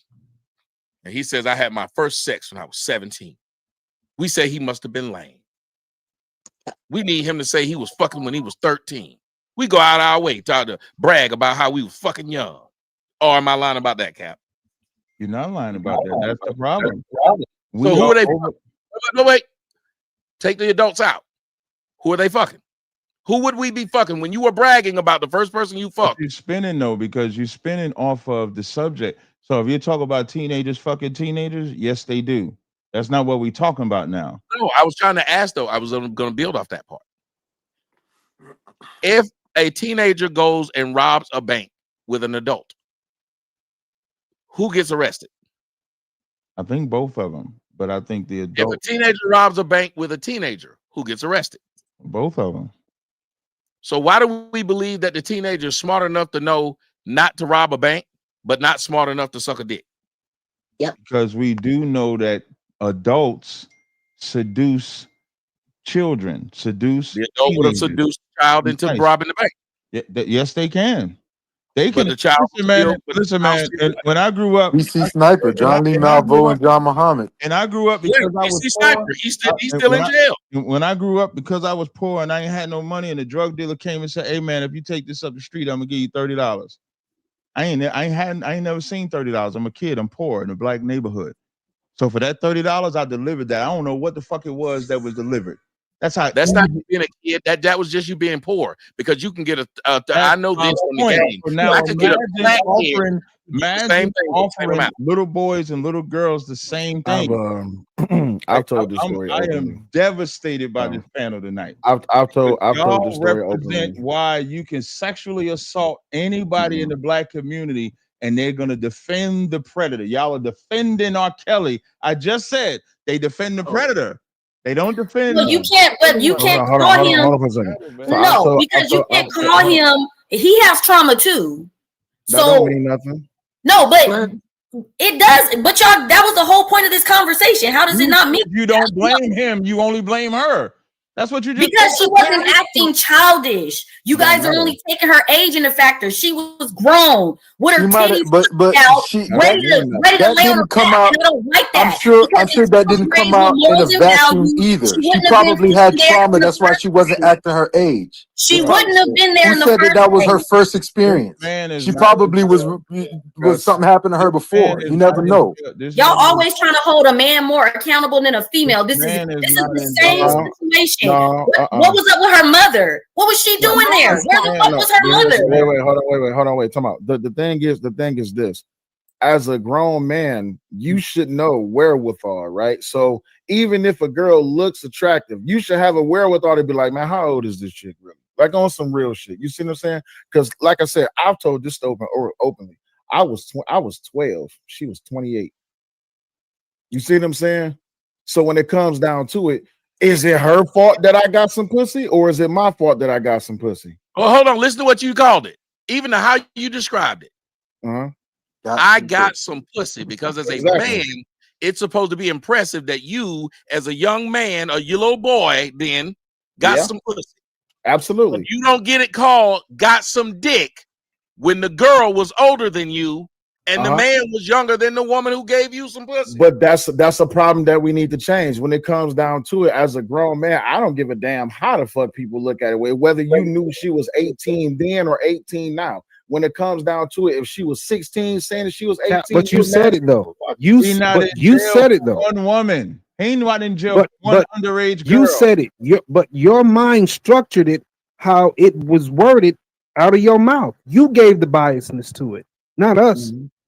You did. Yeah, I was just pointing to you how he said it. That's what I was saying. I was just pointing to you how you worded it. It's still like a beat my chest because I'm a young man doing this. Yeah, but I can't beat my chest because I'm a young girl doing it. And that's how young boys get over sexualized. You gave an analogy of 28 and 12. Kelly. No, it's not an analogy. That's just real life. Oh, I didn't know it was real life. My bad. No, that was me. Kelly. Well, I was 25 and 10. Kelly was by his aunts. So this wasn't about bashing no black women, black men like Melanin said. I'm talking about sexual abuse, period. Nobody should be sexually abused, but in the black community, you can do it, and we defend the predators every time. The example that you're using, Aaliyah wasn't 18. Everybody knew Aaliyah wasn't 18. But it wasn't. How was it predator? What was predator about it? 18, and R. Kelly. Okay, but what was predator about it? If he's walking around with her, if she's being with him, that's her man. Because one thing y'all need to realize is this. Hold on, because y'all got to realize back in the day, all this age stuff wasn't even valid. You making it worse the more. You guys are making it outrageous now. You making it worse the more. Let me say something real quick. I think because Cap is there's a line that is drawn. There has to be a line somewhere.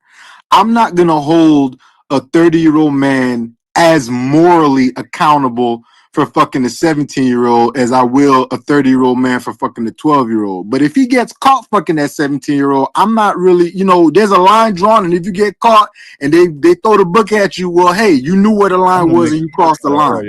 But here's the problem, though. The problem is that it's too much of a well understood notion. I'll ask everybody on the panel. When y'all was in high school, how many of them old niggas pulled up and pulled them young girls up out of school?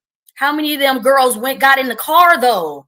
Absolutely got in the car. Hold on, wait, Melon. I'm not disagreeing both of with them you. wrong, no. That's my point. I'm not disagreeing with you, Melody. What I'm saying is, wasn't wrong. He married Aaliyah at 5th fucking teen. Okay, but he got permission, right? He got the parents knew. Her parents knew. Did her parents know? If her parents still wanted her to be 15, they wouldn't approve for him to marry her. I don't have a problem faulting the parents too. But you're absolving R. Kelly from being sadistic as well. They all You fucked can't up. label it, but he has trauma though. But if you want to go there, then we need to talk about it. What if he got trauma? Then we need to talk about a topic with a man that done this that also did not have trauma. I'm not going to make it where it's poor her and bad R. Kelly. If we're going there with it, he went through shit too. You're saying things that nobody is saying. I didn't say it was poor Leah. I didn't say the parents wasn't fucked up. I said they both are fucked up. You're the only one making an excuse for him. If he got permission, he didn't marry. Did he marry in the dark? Again, did her parents not know? All you're doing is repeating the same thing like a cycle. I said, okay, so then answer me. Then. I did when you first said it. I said the parents are fucked up. That's the first thing. No, I asked you, did the parents know? I just said, yeah. If the parents approved of this marriage, how is he doing? He's acknowledging what you're saying. That's what he's doing. He's acknowledging what you're saying. He's saying, you can tell her that's what I'm yeah, he knew. He knew she still was an underage 15-year-old, whether parents gave permission or not. That's a nasty nigga, and he did not. That's why they did it in secret. Let me finish, Tommy. If it wasn't, if they thought it was a good thing to do, why didn't they just do the shit in fucking public? That's hold on. I gotta say that part's not true because there's plenty of people who smoke weed and thought it was a good thing to do, even though they knew it was illegal. There were plenty of people who will put things down or won't do them out in public because it's illegal. So that was illegal. Let me explain. They knew the shit was wrong. Georgia, it's okay to mess with a 16-year-old. Why did they come up with that statute? So they knew the shit was wrong and did it anyway. So all parties is fucked up. Oh, no. That's why they had to. I gotta say this. That's why they had to do it through that's why she was asking, did the parents approve it? Because it couldn't have been done without them doing it. So why do we have laws that are on the books that allow a mother and father can allow an older man to marry their younger daughter? These are laws. This is why I like the Bible. When the Bible say you go to the unjust instead of the just, I prefer the just over the unjust. So if y'all need the white man's government to tell you that a old man or however old he was should not marry a 15-year-old girl, and how it looks when they're doing it in secret, when he's working with her to get a fake ID, to fake a marriage certificate, that's how they know the shit was wrong and ended the marriage. If y'all can't see in the black community, this type of behavior is fucked up. If R. Kelly gets done that way and he's doing it, that's a problem. Anybody that do it, just because you survive it doesn't make it good either. We don't fall for this whole story. Terry Crews is a survivor. We don't know no stories of him doing that to anybody, even though he was sexually assaulted by his mother. He didn't go out and then get underage girls. I believe that's why he got a white woman, though. I do believe that. That woman is biracial. Her father's white, her mother's black. But I believe that's why he wanted to get something totally opposite of his mom, but we don't have no history of him doing it. So yes, it could have done. Yes, that's done to a lot of people, but everybody doesn't become a predator to themselves. R. Kelly became a predator himself, and I'm not absolving him because when you get to a certain point, you have to be a fucking adult. And he didn't just it wasn't just Aaliyah. It wasn't just the girl he was peeing on, and he was having sex with above age women. So he knew exactly what he had a fucking fetish a disgusting ass fetish, and he deserves to be in jail. And y'all, I'm gonna make a clip out of y'all niggas. I don't care. I gotta say this. All I'm gonna say, unless he pulled up at the house and somebody snuck out the window, they went where they wanted to go, and their parents didn't know where they were. And that's where it goes for me. So I got a question. I got a question. Y'all don't mind. Just gotta say this if y'all don't mind. This is a sensitive issue, but if you talk about it, and no offense, Cap, but if you talk about it in a way that you talk about it, then it stays underground. It stays underground because it's been underground. Let me explain. You read a Bible that has a God that chose a 13-year-old to bear his child. That's a lie. How old was she? It doesn't even give her age. It does not give an age of Mary. And if I was to use the Bible, Luke 2:36, when it says Anna married her husband 7 years from her virginity, 7 years that she got her cycles when she got married. Now we got a litmus test of how marriage worked during their day. So let's say if a woman gets on a cycle, a little girl gets on a cycle at between 11 and 13. Let's take the youngest. That means she married him at 18 or 21, 7 years from that. There is no My grandmother got married at 15. There's no verse in the Bible that says she was 13. Okay, I hear. Okay, that's what I've heard, and even did when we did seminary. They said it was 13. So these so-called scholars, perverts. I'm just saying. Okay, but my grandmother got married at 15. Yeah. The majority of people back in the day, the more you prove the point. I'm just saying. No. I said she got married. I didn't say she got raped or beat over the head or so. She got married. That's what I'm talking about. This girl got peed on. And that's why I was saying with you, I understand that part. This man, who he was, and his age, and the fact, all this stuff, he should have known not to do this. And the fact that he had a predilection to just go fucking do it anyway, regardless of if he knew it was illegal, regardless of if he knew, and then he had to record it, from what I'm told. Then we also have to ask, because this Sparkle woman is the woman who introduced the girl to him, the woman who let all that happen. When we want to talk about what happens sexually in the Black community, you have to treat it as a holistic thing. It ain't one guy that's just some wolf out there stealing these girls away. I agree. But we never talk about it as it's the whole thing. We will say the guy's a bad guy. But when I was talking about it at the beginning, when I said that, when we use the word little girl, we need to be a little bit more specific. Because when you say little girl, the thought in someone's head immediately is this 6-year-old who's been just taken and don't even know what sex is. I think that is a different dynamic from someone who is literally taken, doesn't even know what this is. I was a 10-year-old when this happened to me. I didn't even know what this woman was doing to me. I had no control over it. But I promise you, when you're 16, 17, which is why, again, in the state of Georgia, 16 is legal. When he's in jail, R. Kelly's not in jail for what he did to when you said the 13-year-old. That's not what he's in jail for. Yeah, I know. He's not. Yeah, that's what I said. He's for other girl. Will let you know he got a fetish for doing this type of shit. No, I'm saying, but he's not in jail for those. What they have him in jail for is these. What was the one was 17, the other was 18. They're two, and if you say the 17-year-old he's with a little girl, I promise you, you don't think of little girl and 17 in the same sentence. Yeah. You just don't, is all I was saying. Does it depend on age? So if we're more specific, we can then help and save the more specific groups that get overlooked. It is the same reason why I don't like when a child is raped that we say molested. When you keep saying molested, that softens what happened to that child. I agree. Like Polite being in jail for raping that girl, that's the charge. I don't like to use the word molested. That guy, Brother Polite, that was popular, he's in jail for raping. So like I talk about SA all the time. Like that's a subject I do car chronicles about it. I've talked about it for years. I've done rallies on it. I've done all of that. And that's how I know You can get away with that in the black community is always going to defend the predator. This live stream is an example of that. Always going to defend the predator. Predator is always going to get defended. Doesn't matter the age. Cap is not just the black community. You have to understand that this is this is a disgusting notion that's too well accepted just because the government says who you can put your dick into and who you can give your pussy to. You look at a lot of places, like for instance, you look at Rhode Island.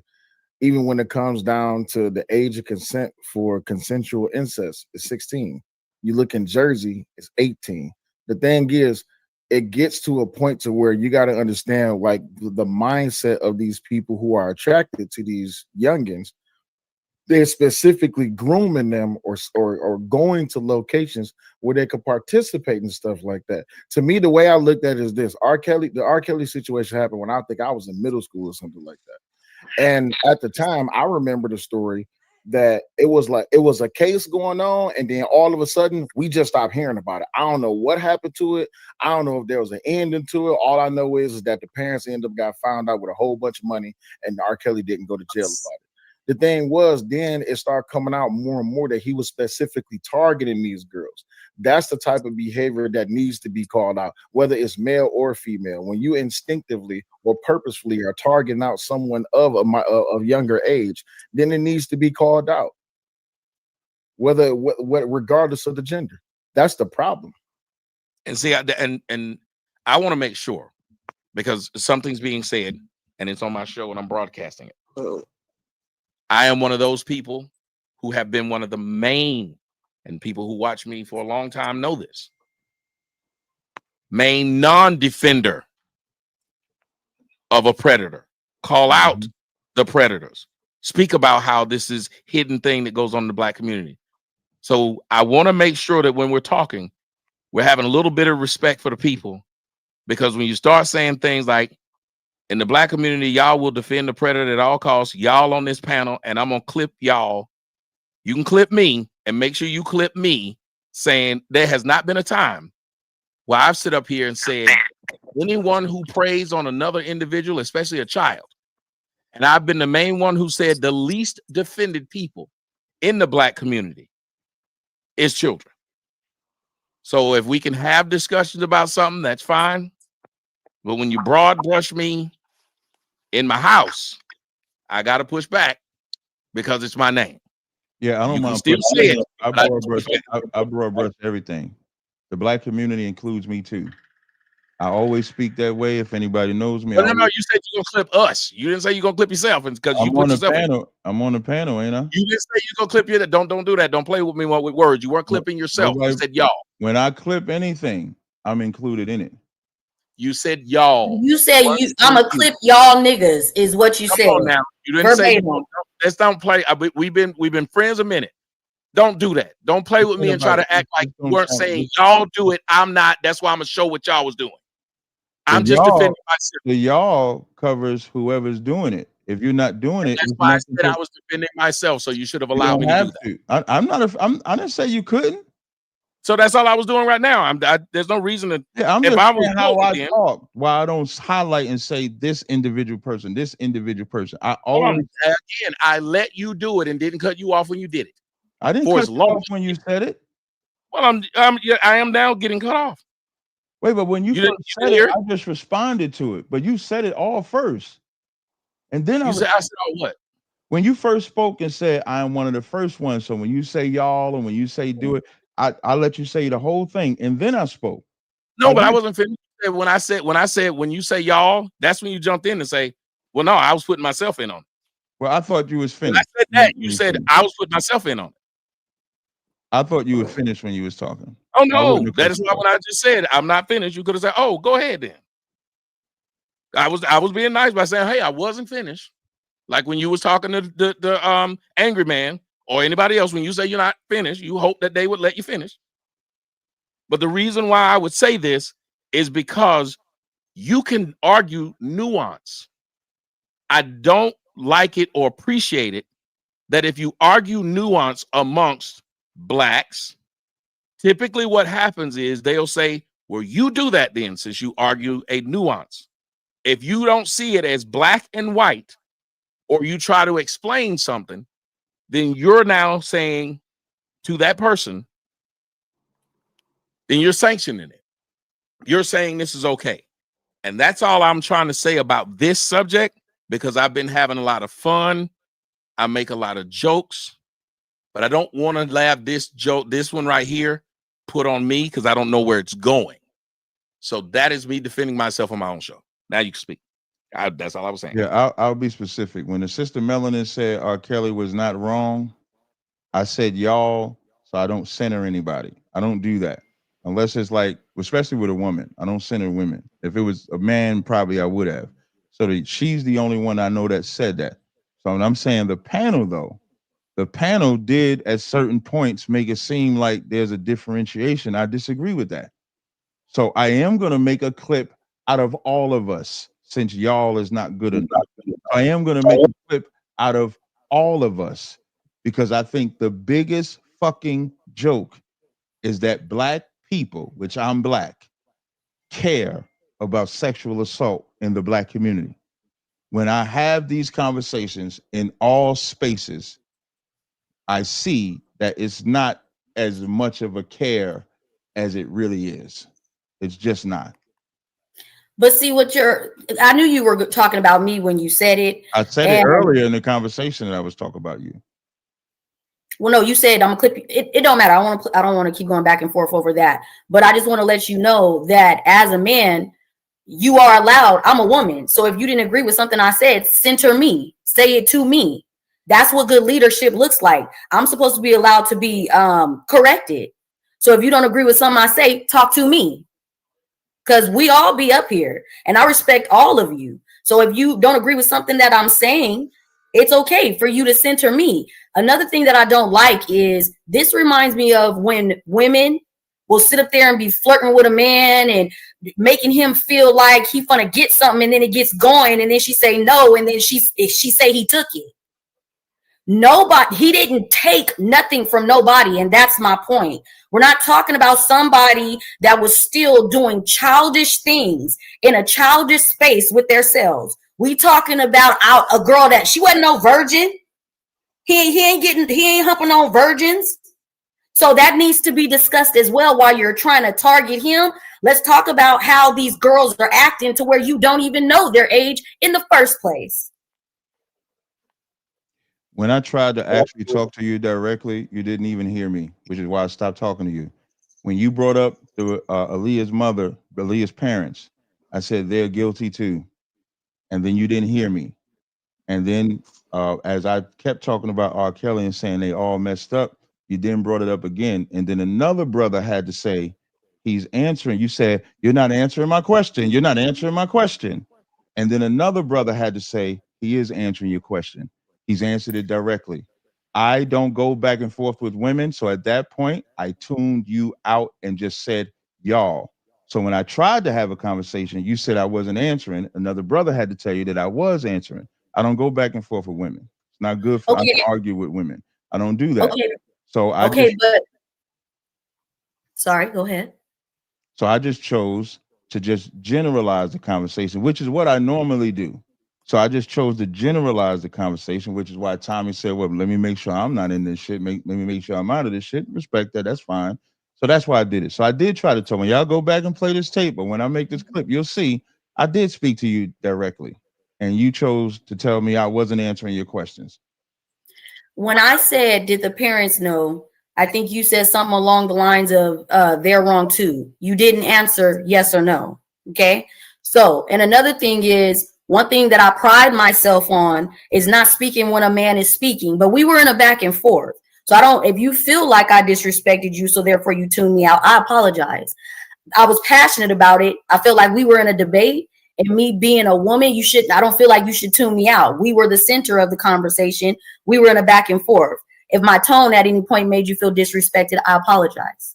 Listening is art. I never said disrespected. I said you didn't hear me. And so I tuned you out. You didn't disrespect me at all. People don't listen to me all the time. I'm used to people not listening.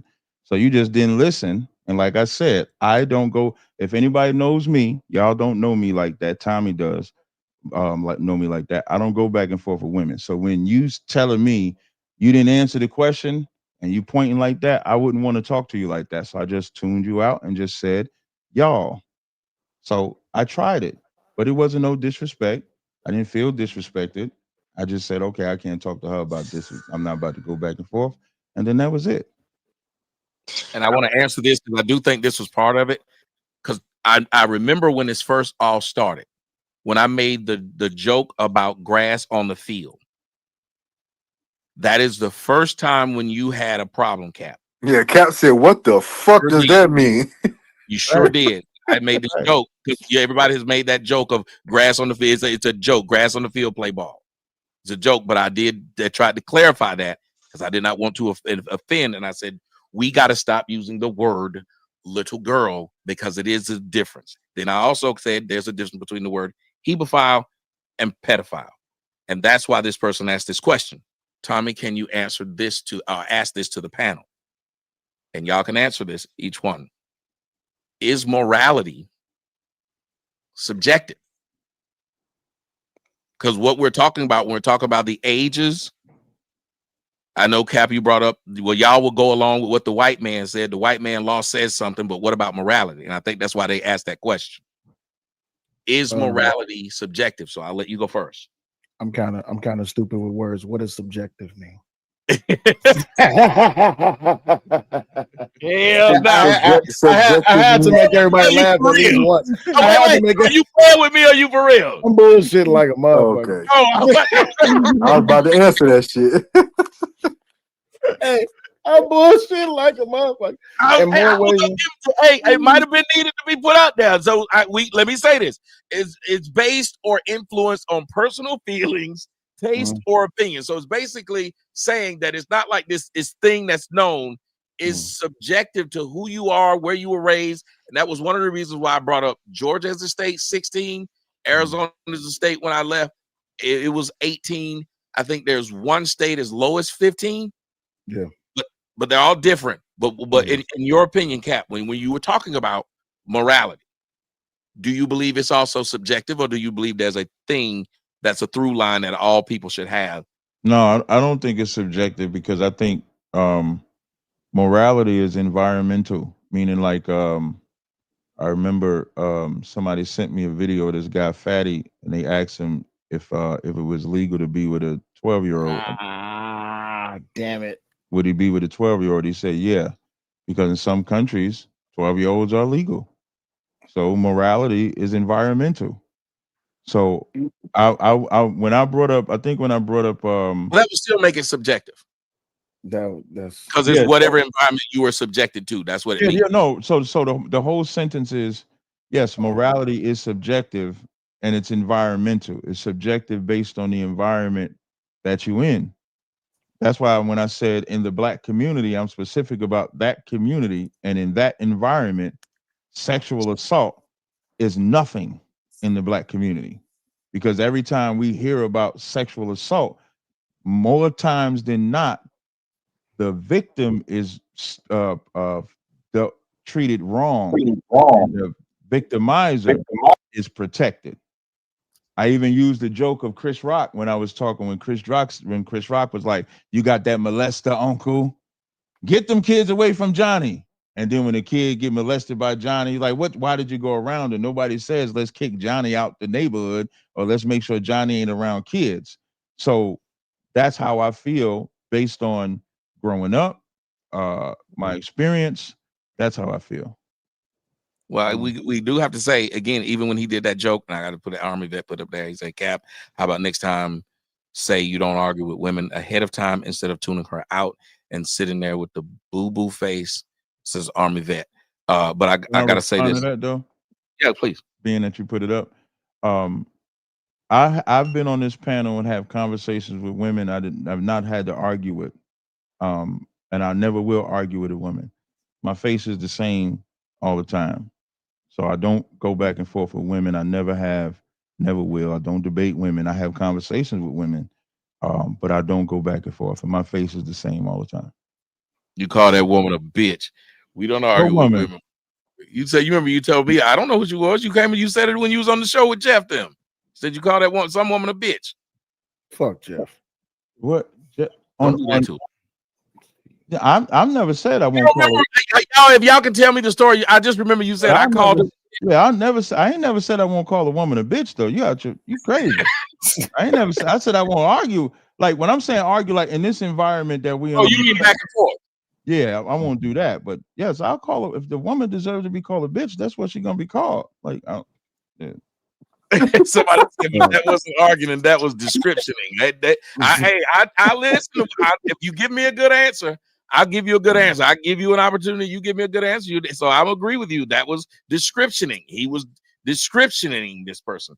But I will let the rest of you guys answer that about subjective, because even though Kat was saying it was environmental. I think it was this guy, Nature's Boy wife. I think it was this guy. Yeah. I just remember you said you they called in the show or something. You called him. You called him a bitch. Almost definitely. But it's when definitely it's subjective, and when it comes to this idea of, to me, I don't like that. I'm gonna still tell y'all this. Like even when you said Chris Rock and his joke, he wasn't talking about it. Uncle Touchy wasn't fucking a 17-year-old.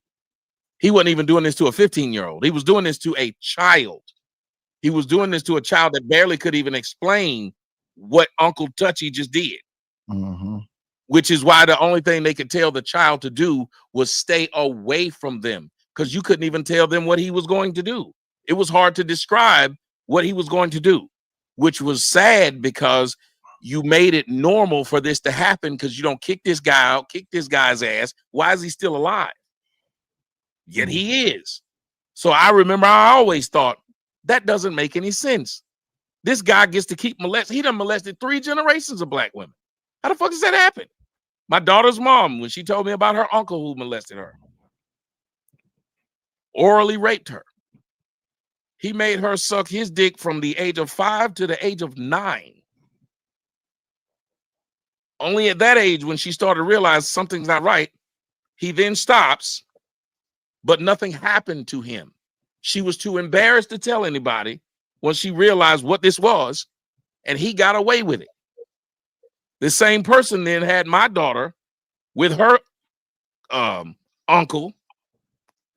She was 6, and he was 25. And she said, "Oh, he came to pick up Alex and took her to the movies." And I said, "The fuck are you talking about?" "Oh, that's her uncle." I said, "You dumbass, your uncle did whatever with you. Why would you then be okay with sending my kid there?" So when I think of that, I think of that.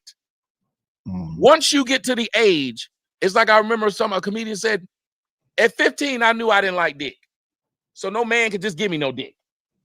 At a certain point in time, when we're trying to belittle when you're belittling a 16-year-old and calling him a kid, and that 16-year-old can get behind the wheel of a car and kill 9 people, that 17-year-old, you calling him a kid, you call him a little girl, a little boy, and they can go to the military and die.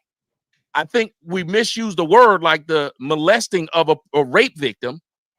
When we misidentify things, it becomes too easy to underlabel something and people get away with shit. So I guess when I was making the comment, I'm not thinking of a 6-year-old that's being assaulted, because when you use the word assault, I don't know how old you were when you had sex, but I know a lot of black people in the black community have sex at a young age, and it might be with an older person.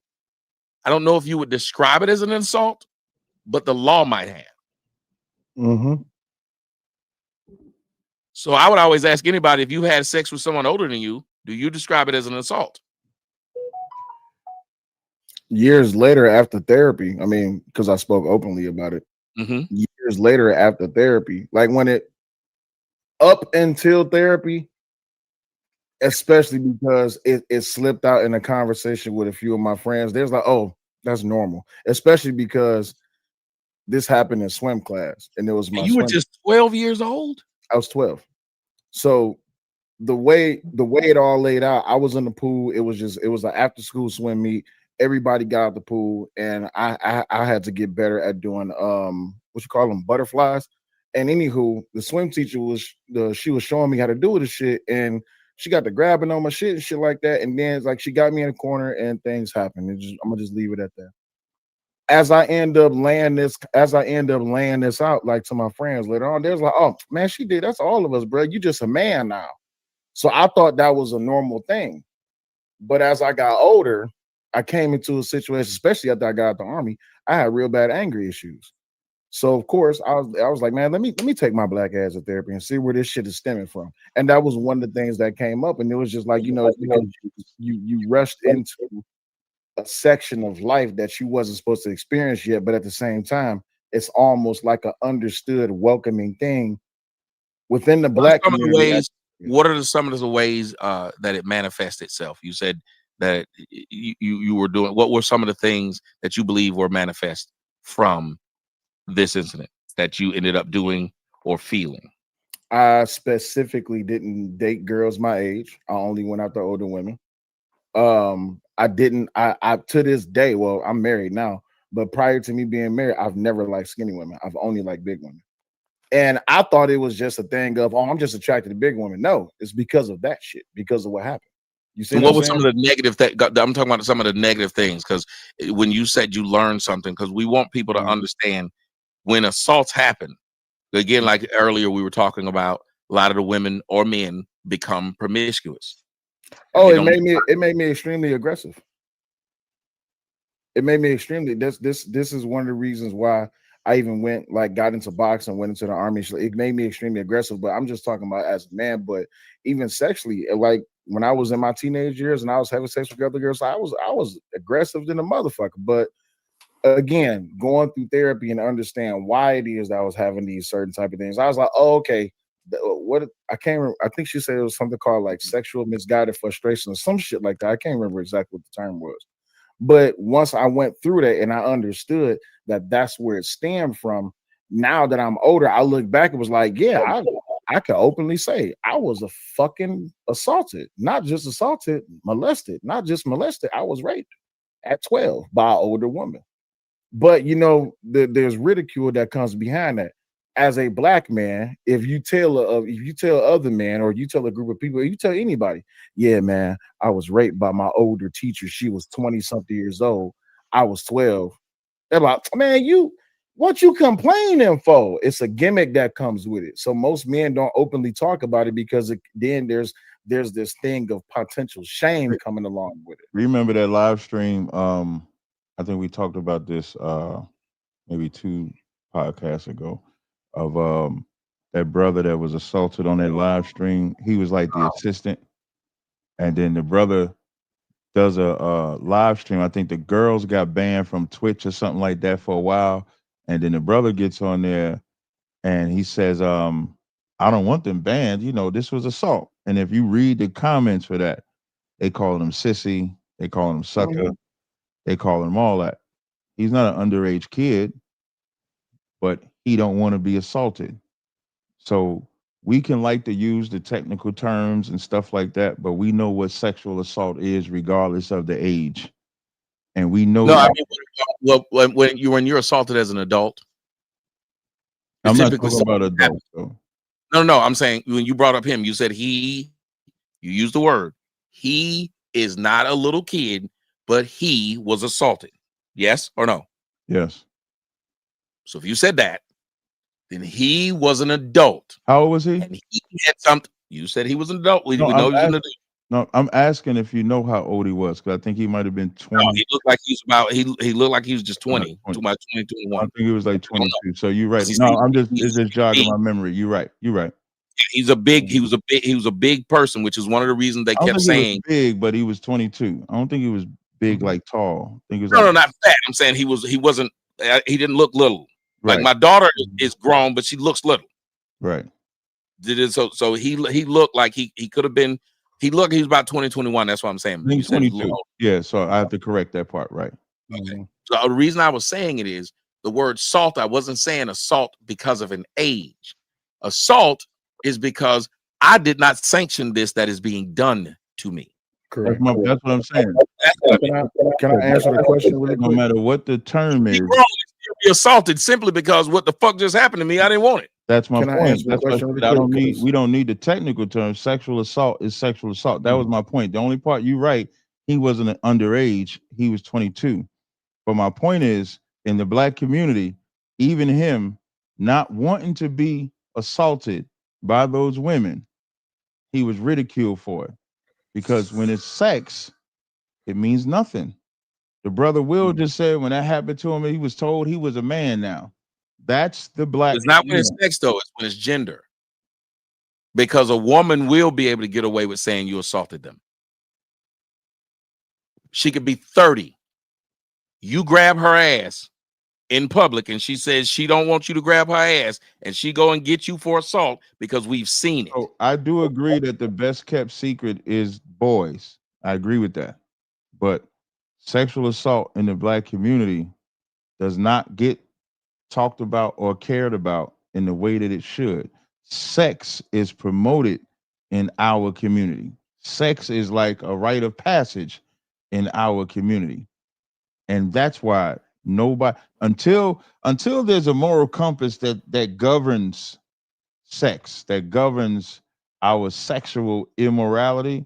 Until that's why I love the Bible. That's why I love being in the truth. That's why I love being an Israelite, because we have a moral authority that governs it. So we don't allow just random sexual acts because of what sex means. And until that can come into the black community, this will always be a conversation and an argument. You're going to have people that say, well, she didn't look this way. He didn't look this way. He must have wanted it. His dick got hard. She must have wanted it. Her pussy got wet. It's going to always be those arguments because nobody wants to live morally. We want to live immoral. We want to have sex at young age. So that's just how I see it. So the technical terms is cool. Say again? If you say just the black community, though, the white community is the one who set the laws, which is what you stated earlier. Exactly. You said if y'all want to live by the white law. The day that the white man got to determine our moral compass is. Oh, no, I didn't say that. I was just when you said it's just the black community. I didn't say just. You didn't say this? I said in our black community. I don't care about in this conversation, I'm only talking about the black community. And what I said was the Bible should be our morality. The Bible governs us. I'm glad I'm an Israelite because under that guise, that governs our morality. That's what I'm talking about. We don't need the white man to control our morality. That's what I was waiting for Cat to say, because I know usually they'll say morality is objective because it comes from God, but when people are not in a religious spectrum, then they'll say it's subjective. Because can I offer pushback on that right quick? Because wouldn't it be subjective to the religion you're in? Thank you. That's exactly what I was about to ask. That's exactly what I was about about to ask. Because if it was just one God, you'd be correct. But since there's more, it's hard to just say religion. The word morality itself is subjective, which is what I said. Because it's where and there are people who do not eat pork. They think it's immoral to do so. There are people, when we're talking about sex, is something, especially in most communities, they have pushed it amongst the young. It became a thing, I guess. Musicians, the groupies were always young. They would have pictures of the boy bands on their wall. It was always this thing of where the boys are. It's so prevalent in the music that no one caught it.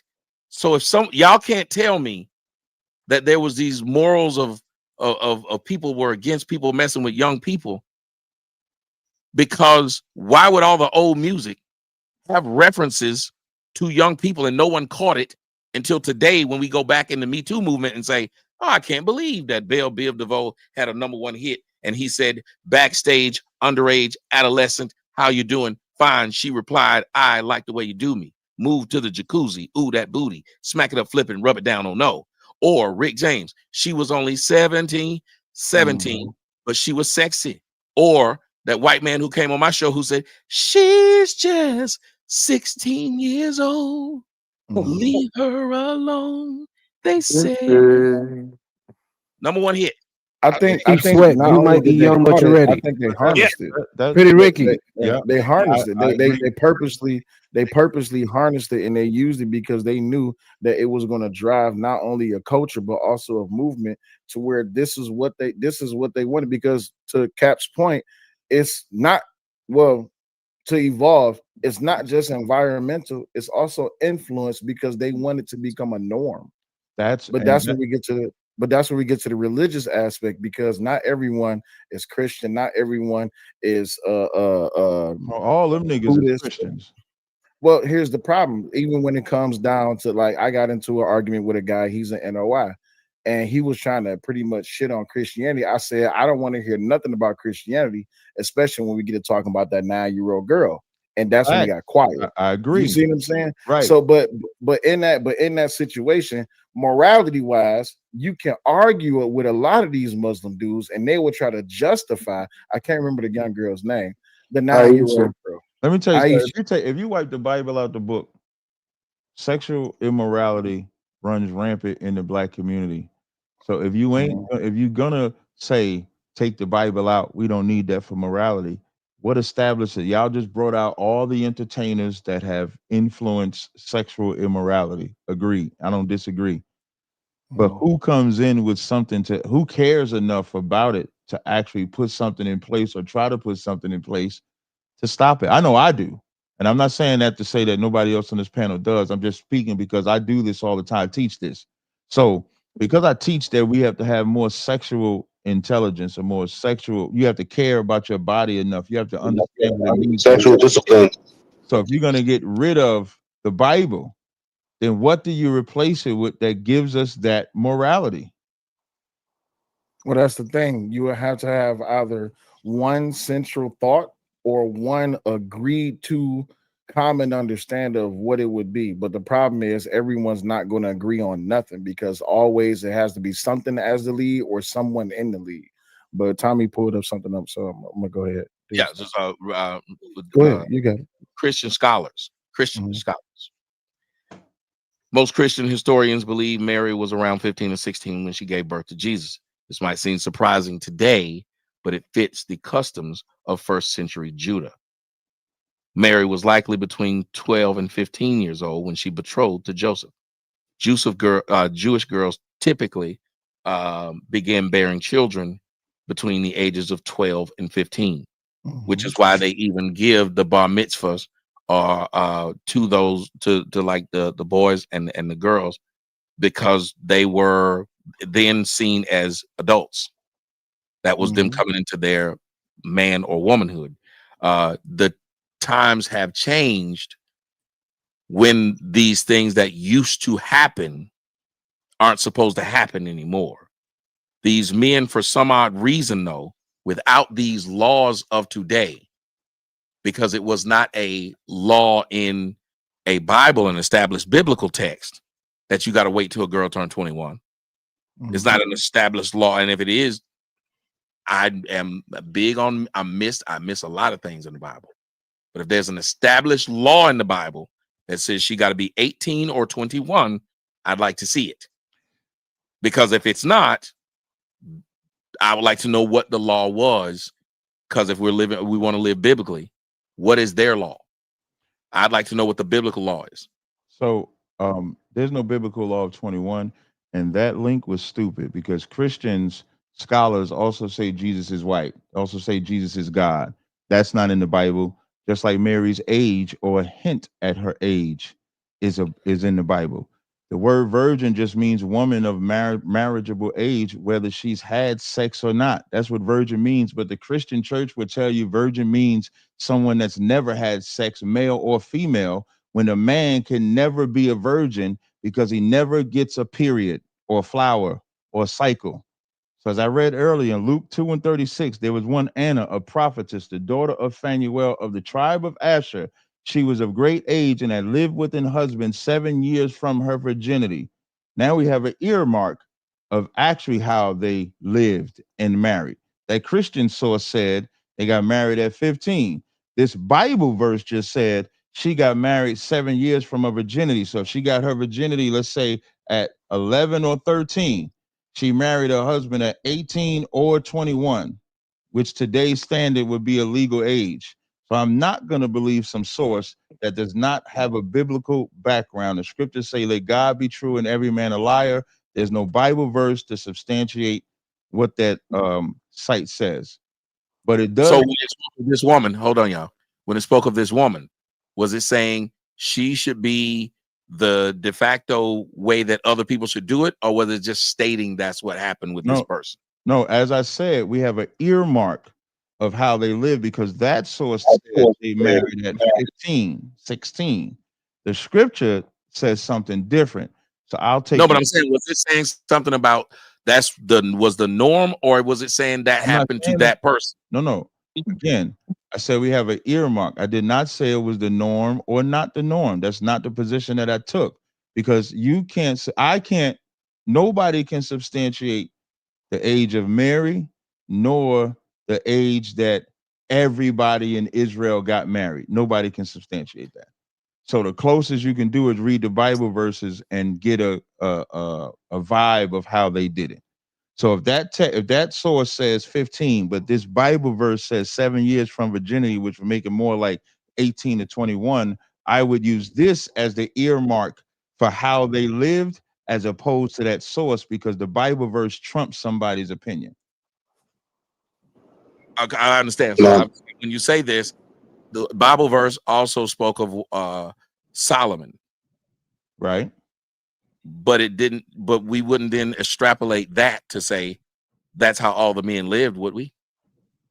Or would we say that's how they wouldn't have as many wives, but we would have an earmark that men had multiple wives, which would be the point that I wouldn't take away from Solomon's amount of wives to say that every man had that many wives, but we can take from him and other men that men had multiple wives. So we couldn't also take away the amount of years with her. I gave a 3-year difference. I gave a 3-year time frame. But the one thing the Christian can't do is give me a similar scripture that gives a time frame. They cannot. It's a guess for them. I have an earmark of a window based on 7 years from the virginity. Now that's just assuming that, but that's just one person. Unless that statute was said, Christian don't have no person, is what I'm saying. No, I'm saying it was telling that person, like if you tell a story of this guy had 8 goats. When he told that story, he wasn't saying, oh, well, at that point, you could say all the guys had 8 goats. If they're telling a story of what happened with this person, unless they were saying this at any point in time in there, this was the typical thing that happened. Here's the Christian. They just gave you, go ahead. No, I thought you was finished. My bad. No, I was just saying they just gave you a time for her. That was was saying, but I don't know it. That's why I was asking, because it would be nice to know. It's not a. So what happens with Anna is not like the litmus for every woman. That's not the position that I'm taking. The Christians are saying this is the age Mary was married, even though we don't see a verse that says the age. So I just used the verse that actually shows the age of a woman and when she got married and said this can be an earmark. This would be something that we can look at and say, well, this woman got married at about 18 or either 21. And that's me assuming that the women back in that time got their flowers around the same time. I shouldn't say women. The girls got their flowers during that time. A lot of them get it at 9 and 10. So if we're doing 7 years from that, that's what? I don't know a lot of them. I mean, my girls didn't get theirs till about 12, 13.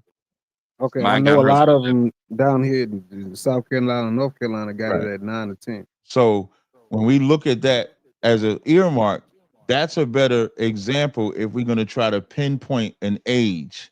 But I'm still not saying this is for all girls. I'm just using it as an example when Christians try to put an age on Mary, because there is no Bible verse that gives an age of Mary. There is none. It doesn't exist. Okay, so time out, ladies and gentlemen. I think how we got here is per what Ms. Melanin said and so on and so forth. And Kat wanted to say, well, I'm gonna make a clip of, because y'all blase, blase, blase, blah.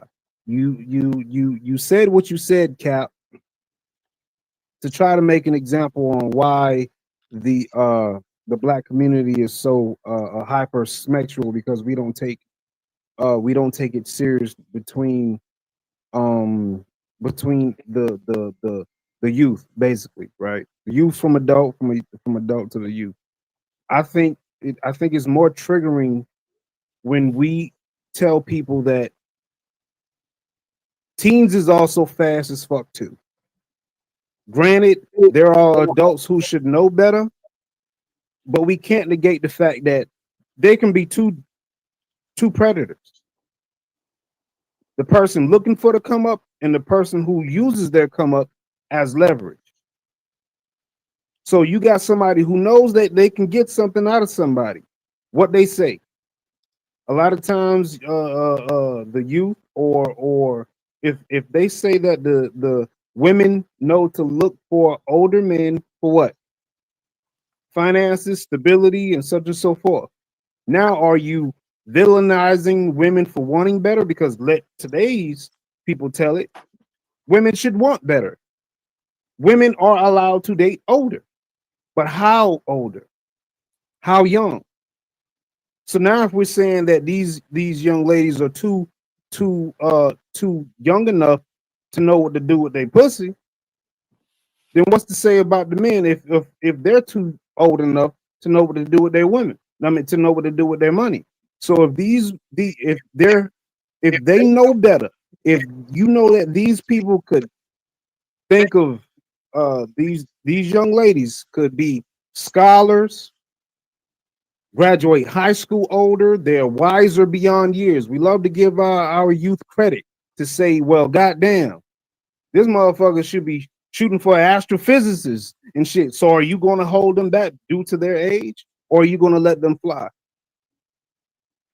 That's one of the questions. Like we want to give credit when credit is due, but we still got to take them back. And I didn't see nobody literally defend and advocate for the elder to date the youth up here from Miss Melanin and everybody else. But it was more so I didn't get that energy. But it seemed like you wanted to. I can say this. But it seemed like you wanted to use that clip and saying this is why we're fucked up. But that wasn't the energy. That's not why. Can I ask y'all something? What does youth mean? What does youth mean to y'all? In my opinion, shit. What does the youth mean to us? I mean, somebody younger. I can say shit. I just turned 41. The youth, I can say is what 35, 20. Okay, anybody so 5 years. I take it. I for my definition of youth, I would think your teenage years. From 11 or just put a number on it, not specific, but 11 up until 21. I'm just saying a youth that they're still youthful. Well, I think the term youth is subjective. It's very I was subjective. born. It I is.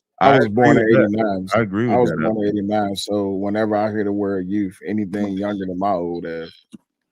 It says But the then- period between youth is the legal definition or the dictionary definition is the period between childhood and adult. So whoever said that 11 to like 18 was right on it. It's basically the entire time of between childhood and adult, you are a youth. So that is That's why. I said 21, but I figured 18 around that area. I wanted to answer the question, but morality is subjective. It's very subjective, and whether it's just environmental or anything else, people have different backgrounds and have different thought processes. And I think I brought it up last time we talked, where they had the Olsen twins. They had a whole clock counting down till they were 18, and they set a whole parameter around that they were finally legal. Yeah, Howard Stern did that shit. Yeah, and in my eyes, my thing is I wasn't looking at them young ladies as I'm waiting till they're 18 to finally be like, oh shit, and they're legal now. No. So you I just can wanted lust to- after them with Yeah, a better conscience. that's my problem. You hit this Mhm. age, and now it's free fall. Like you already Yeah. was lusting after them, obviously, but they wanted to wait till they were 18 so they can lust after So them with a better conscience, outwardly, right? So they're gonna be out with it and all the other stuff. I just, for me, I felt like that was weird, and I think to What was that? Blue Note. I think that's your name, brother. Blue Heart. Blue Heart. Okay. One thing that you did say, I was trying to remember, but damn, why did I just lose that point? Um, It's because you're getting damn, old. You ain't got no youth no more. I know, right? 44 and fucking kicked in. I got so many thoughts running through my head. But yeah, to answer the question, yes. To go back to the original and answer the question is yes, I think it's very subjective, and everybody has this parameter where they feel that this is right, or I can lust after this, or I can look at that, or that's nice, or this is that. That this is I think that because there's so much uh, back and forth. This is why government has stepped in and said the legal age is 18, legal age for 17 or 21 for this. They had to set some type of standard because you have some people that think that I could be 31 and be with a 15-year-old, 12-year-old, 13-year-old. So that's why I think they had to step in, or not even just necessarily just saying they had to, but that's why they did step in and say, well, she has to be 18 or 17 or 16. And I think because not saying that it's true, but I think what Cap is saying about the age difference with Mary and everything, I think a lot of the laws were based off of what they thought the scripture said. So then they said 15, 16, 17 because it was always said that Mary was 15. So guess what? We'll set uh, permission or the legal age of consent to 15, 16, and everything else. That's why I just only suspected they set that off of. Yeah, and you have to remember too that even in as it says in Proverbs, is one of the places where it talks about the that's why I asked y'all about youth. You rejoice in the youth of your wife, a lovely deer, a graceful doe. Let her breast fill you at all times with delight. Be intoxicated always in her love. She was marrying the youth. This was the reason why they did this back then, because they didn't live that long either. The life expectancy was different. So a girl became an adult when she had her period, which is why, if you guys remember in Game of Thrones, Sansa wanted to hide that she had her period because what did that mean? As soon as you start bleeding, they're gonna put a She's baby in you. childbearing. Yep. That's what that meant. That because motherfuckers wasn't living to be no 80, 90. This shit that we talking about is the same way of people was working the fields and stuff. You had children to work the fields. You don't have to do that now, but you did then. So times change. So a lot of times, if we're making laws on a book that's 3,000 years old, and then if you say, well, there's a reason why the Jews don't acknowledge the New Testament, which many of them are just books describing the same thing. They don't honor that. So should we honor the book that came before the one that came after? That's the problem with neither the so-called Jew or them white people are the Israelites or the people of the book. So I don't, unless there's some biblical information that says that everybody died young or old, I wouldn't take that position either. So I don't believe they all died young, and I don't believe they all died old.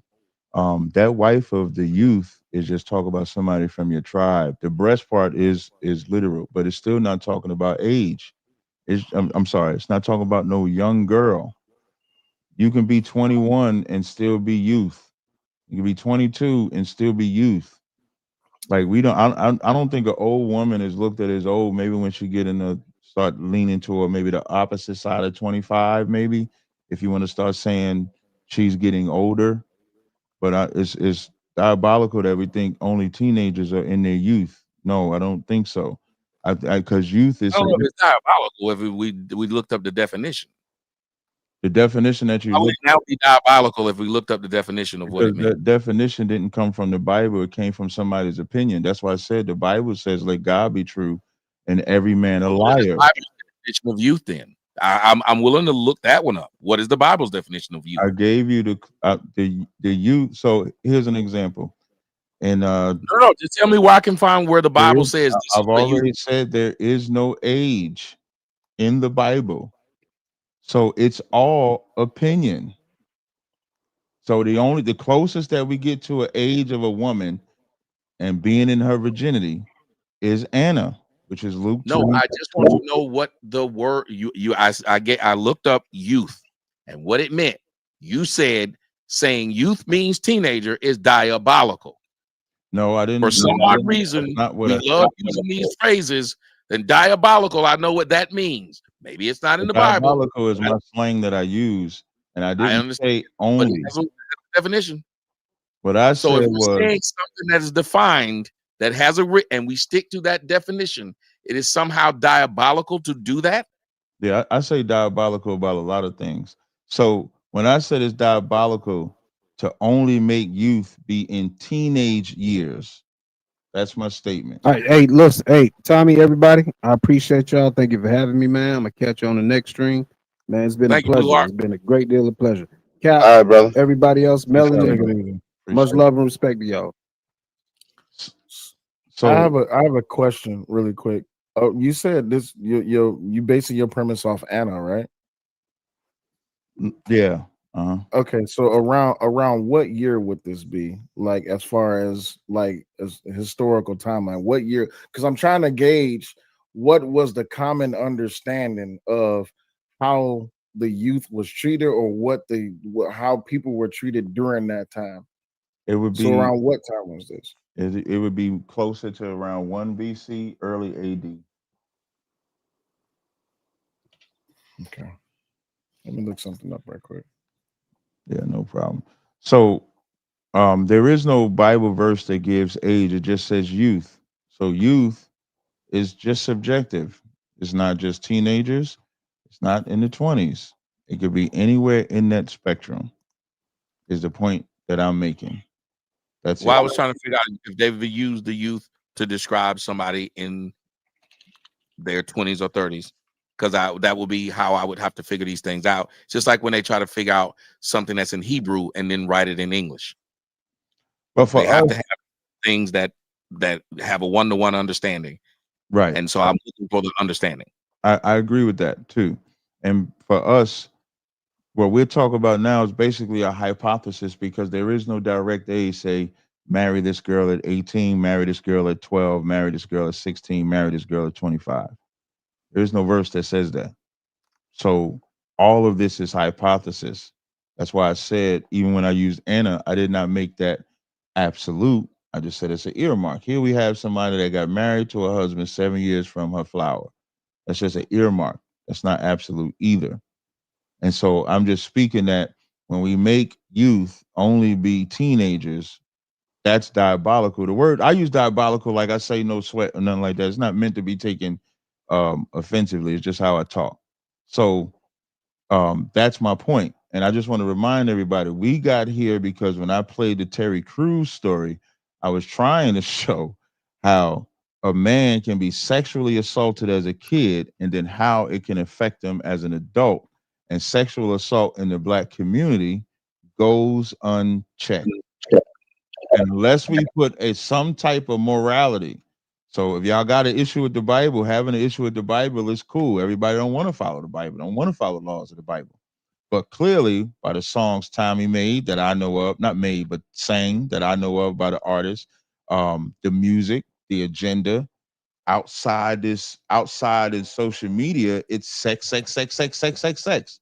Regular sex, transgender sex, gay sex, lesbian sex is being pumped to everybody.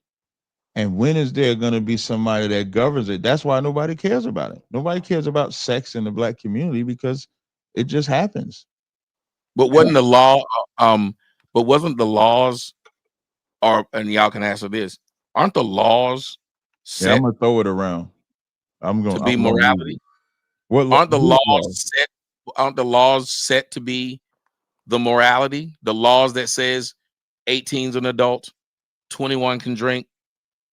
You held in the South, they're still on the books that there are laws that say in Georgia you can't have anal sex, and literally there are laws that the cop is supposed to be able to arrest gays. Yep. Sodomy is still against here in Georgia. Sodomy is still a thing. So let's say if a 16-year-old in a state at 16 was legal to have sex, and they had sex with an 18-year-old, 19-year-old, or whatever the case may be. That's not what I'm talking about. I'm not talking about what a willing participant does. I'm talking about a predator predarizing someone else. So I'm not talking Well, I about. think he was asking. I think this person. You talking about the thing that's on the screen? No, I'm talking about to your question when you was like, what certain the law set the precedents. Like in some states, anal sex is unlawful, and you said some states the legal age is 18. I think the lowest out of the 50 states is 16. I ain't seen nothing lower than that. I'm not talking about that in the black community. I'm talking about where people get sexually assaulted in the black No, no, no. community. I was just asking. Aren't the laws, because the laws, even the word that you use is a legal term. Assault. That is a legal term. So didn't those laws that are on the books currently, aren't they tools of morality? Because like you said, the Bible doesn't set an exact age, but the ages you're using are the man-made ages that were given to you, but you're using them. You didn't say, well, the Bible don't give an age, so I can't really say that. You're saying, no, R. Kelly was wrong for messing with a 15-year-old. He was wrong for messing with a 17-year-old. They were underage. So you're using man's law, right? Because you said biblically there is no law that states this. I wasn't using the age. I was calling R. Kelly a predator. That's what I'm calling R. Kelly. Because of the age of the people, right? Yes. If he was doing the same thing with 25-year-old women, would you refer to him as a predator? If they didn't want to do it, I would still call him a predator. Yes, that's what I think. That's what Melanin was asking, though. She was saying there's a difference between a person that wants to do it and a person that doesn't. Thank you. And I disagree that R. Kelly was doing it with people that wanted. I believe he was a predator and predatorized those girls, and he deserves to be in jail. That's what I believe. Can I evolve the argument for just a second? Yeah, go ahead. And this first, hold on. Danny Girl had a question for Melanin. Oh, I can wait. I can wait. Yeah. If he's not a virgin, he is responsible. Because they were just seeing if she said the same way with the other person, and she Yes. said she would. Go ahead, brother. And if I'm wrong, I don't mind being wrong. But when I say evolve the argument, so in the R. Kelly situation, even if those girls did want to have sex with him, would you agree or disagree that it was immoral for him to take advantage of it? He has still said no. I agree with you. Yeah, he still should have still said no. I think he used this celebrity. Okay, but that's why I asked, did he know her age? I think he guaranteed know her age because remember, she was the niece of Sparkle. The girl that got peed on? Yeah. Yes. And the whole point of the girls being underage is that legally they cannot give consent at a certain age. That's why.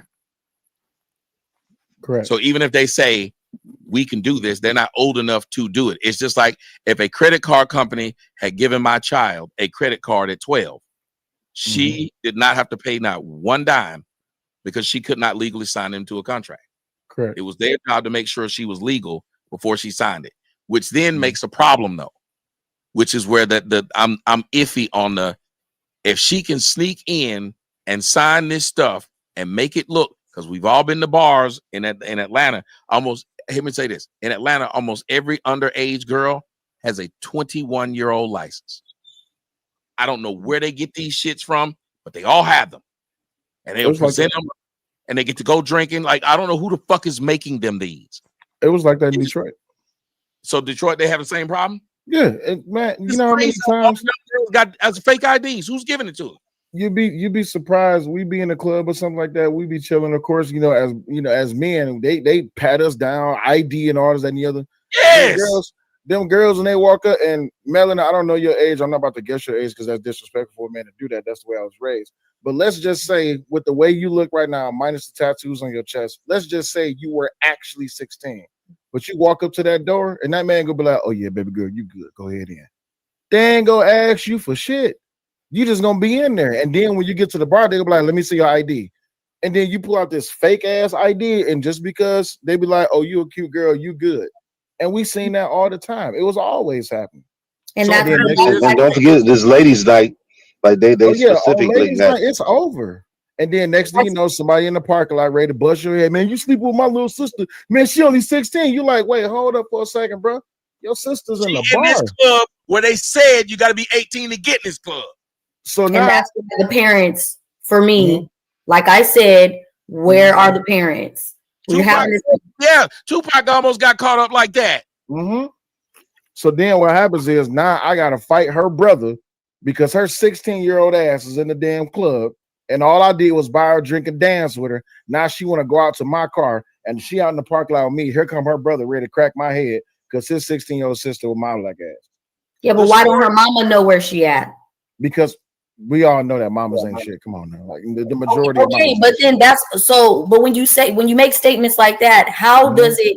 And I'm not justifying, but how does more of the responsibility fall on these men? Not all the time. That's society. Society always gonna put more of the responsibility on us. I understand, but that's what I was arguing against because I don't agree with that. Me as a woman, I'm holding you as the mother of this precious child responsible. She has no business in these environments. I'm going to say this, Melon. I'm sorry. If we say, and I think this is the part that doesn't sit well a lot of times with Cap, and I'm okay with it. We ain't supposed to agree. I still believe I've been a child myself. I was a teenager myself. And if I stole something, guess who would go to jail? Me, because I knew better. I would get whipped if I did not come home when I was supposed to. If I don't know better, then why am I getting whipped? Why in the fuck are you popping me, whipping me, doing all these things to me if I'm supposed to be able to get away with shit because of my age? So I think one of the biggest things we do is we allow too many people in society passes, which is why they end up doing more things because of the past. Let me give you an example. We give women a pass. We say men are supposed to not hit women, but we never tell women not to hit men. So what rose from this? Women started hitting the shit out of men, expecting to never get hit back. Remember when the gangs, it's the same thing Cap talked about. What did the gangs start realizing when they saw that the law said, if you are under 16 years old, we can't charge you for these crimes? They started having them little boys on the streets doing it. Almost every time you absolve a group of people from something, they do it more. Why do you think women now claim I was abused when they killed their husband? You have never met a woman who killed her husband that didn't say she was abused. Why not? Because they started letting women off for saying they were abused. I'm afraid when they start saying these things because I've seen it happen.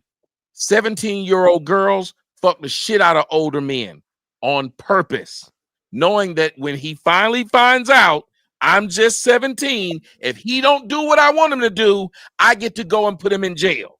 Yep. This man done got caught up because all he's doing is, yes, he's being irresponsible, but he's not being irresponsible if I'm at a club where everybody's supposed to be 21 in this bitch. How am I being irresponsible if this bitch got an ID? What else am I supposed to check?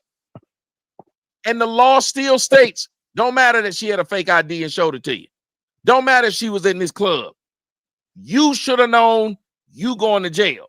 But this woman looked 30. And many of y'all know some 15-year-olds look 30. Many of y'all know some 16-year-olds look 30. Many of y'all was 15, 16, look 30 and knew you did. And many of y'all also know some 30-year-olds that don't look grown at all. You'll sit there and watch this girl and she tell you she's 30 and you won't believe it. My daughter, no one believes she's over 14. They think this grown woman is 14 years old. I still don't believe Larry's age. Right. So what do we Remember, do? that's what we started the show with. Because the lyrics said she was older than us. And we like, yeah, we don't believe that. So to wrap that part up, and I'll let y'all go. I just think if we held, just like a kid steals, we hold them responsible. I guarantee a lot of these so-called relationships between adults and kids would really be cut off if they weren't able to fuck adults and then go back and say the adult did me wrong. If they willingly went into these relationships, you should get them both. That's all I was going at the beginning. You should get them both, because ain't no way you would allow. I can't sit down and say, well, this old person having a drink with this young person, the old person gonna go to jail. But the two young people, they can drink and nothing happens to anyone. No, they're gonna go to jail too. They're not supposed to be drinking. They're underage. And yet you can't fuck the 15-year-old, but the 15-year-olds can fuck. Why the fuck is it that they just can't do it? That's all I'm wondering. Because I'm, as a parent of two girls, I would have liked that the law stated they can't fuck. But you telling me I can't stop them from fucking because they have their own agency at 13 and they can fuck? I can't do shit to them to stop them from doing it. The only hope I got is if she fucks somebody over 18, at least I can stick him in jail. I think that's wrong. Hey guys, I appreciate y'all rocking with me. Y'all know this is my normal checkout time because I go to the gym at 5:45 in the morning. I appreciate the panel. Tommy, next week, of course, it's gonna be Tuesday. I hope did you get better? Because I know you was under the weather yesterday. You heard me just coughing right then. It's just shit's wearing off. All the medicine I had is wearing off, and now I'm back to coughing. Hey, Tommy, you mind if I show you a picture right quick? No sweat, but y'all take it easy, man. I'm out. We'll see you, brother. What's your Cap. All right, man. I'm gonna show you this picture, and I want you to guess how old this girl is. This is my niece, by the way.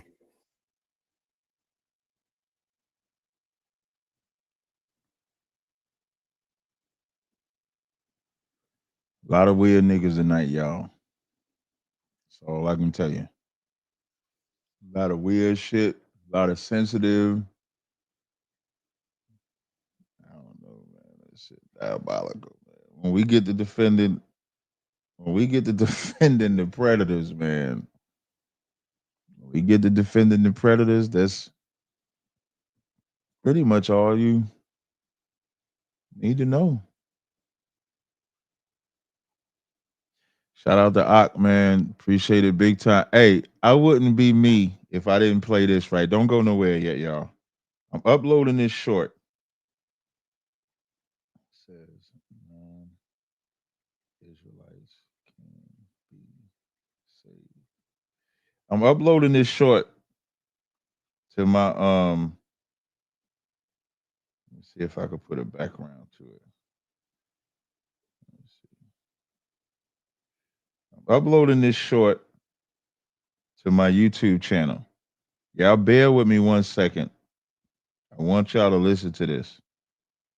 Yeah, I know earlier today I had to give y'all the revelation. I guess it ain't a revelation though, that Genesis Israelites,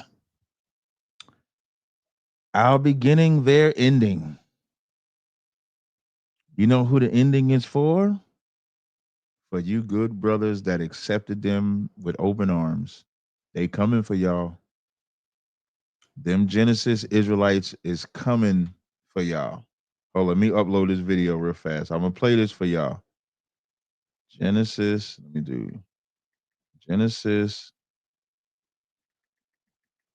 Let me do it like this. Deacon, Hakah, and Assad have been teaching non-Israelites can be saved with a question mark. Now, I put question mark on there because the brother talking in the video, talking big stuff. Let me put my little hashtags on here. Now, I'm going to play this video for y'all because a lot of y'all be like, Cap, you going too far. We all Israel. We got to stay brothers. We got to do this. We got to do that. We got to. Oh, debate them. Just debate them. It's about the debates. And for all y'all brothers that believe that these men were in the truth, I want y'all to hear this video I'm gonna play this video probably Thursday. Let me see that it upload. Let me go to my shorts. Let me see if it uploaded. Let me go to view channel. That's how they be. Y'all be in your funky ass feelings, man. It ain't upload yet. Let me see if I could. Damn. It ain't upload yet. Let me see. Let me come over here. I thought I paid my bill. I thought I paid my bill. Let me refresh. Let me see if this is it. Yes. All right, let me share my screen with y'all before I go. I'm gonna talk about this tomorrow, y'all. Right? Let me give y'all the video right here. Let me share screen. Add to the stage. This is on Clubhouse. This guy Jonathan is the deacon, the Genesis member. The title of the video says Genesis sees the light about Gentile salvation finally. That's what it says. I'm gonna play it. Listen to it, y'all. Him and Deacon, actually, and they were showing Guerrilla Hebrew. Wait. Let me bring it back.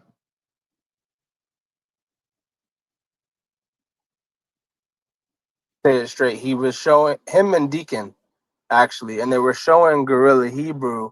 Like, how do we? Paul is clearly going to actual Gentiles.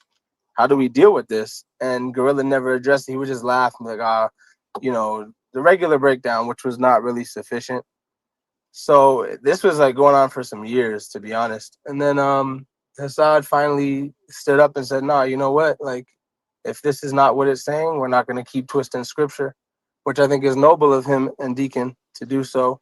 So yeah, like it's they've been addressing it to like leadership, like the officers in the camp, which might. Now, just so y'all know, they're talking to Guerrilla Hebrew, so they're in Sakari. So while they're taking debate saying only Israel can be saved, they're behind the scenes saying no, non-Israelites can be saved. Now, I ain't saying that this matters, but I believe this guy Jonathan has a white mother.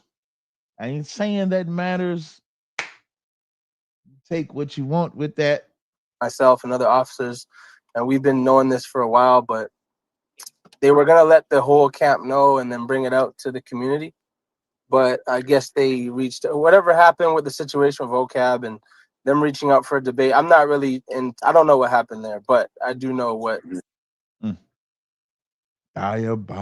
Diabolical. Hey, diabolical is a touchy word. That's why what you heard me say. Did y'all hear me say I was gonna stop using diabolical? Or did y'all hear me say I'm gonna keep using diabolical? I'm gonna keep using diabolical. Shalom, Israel.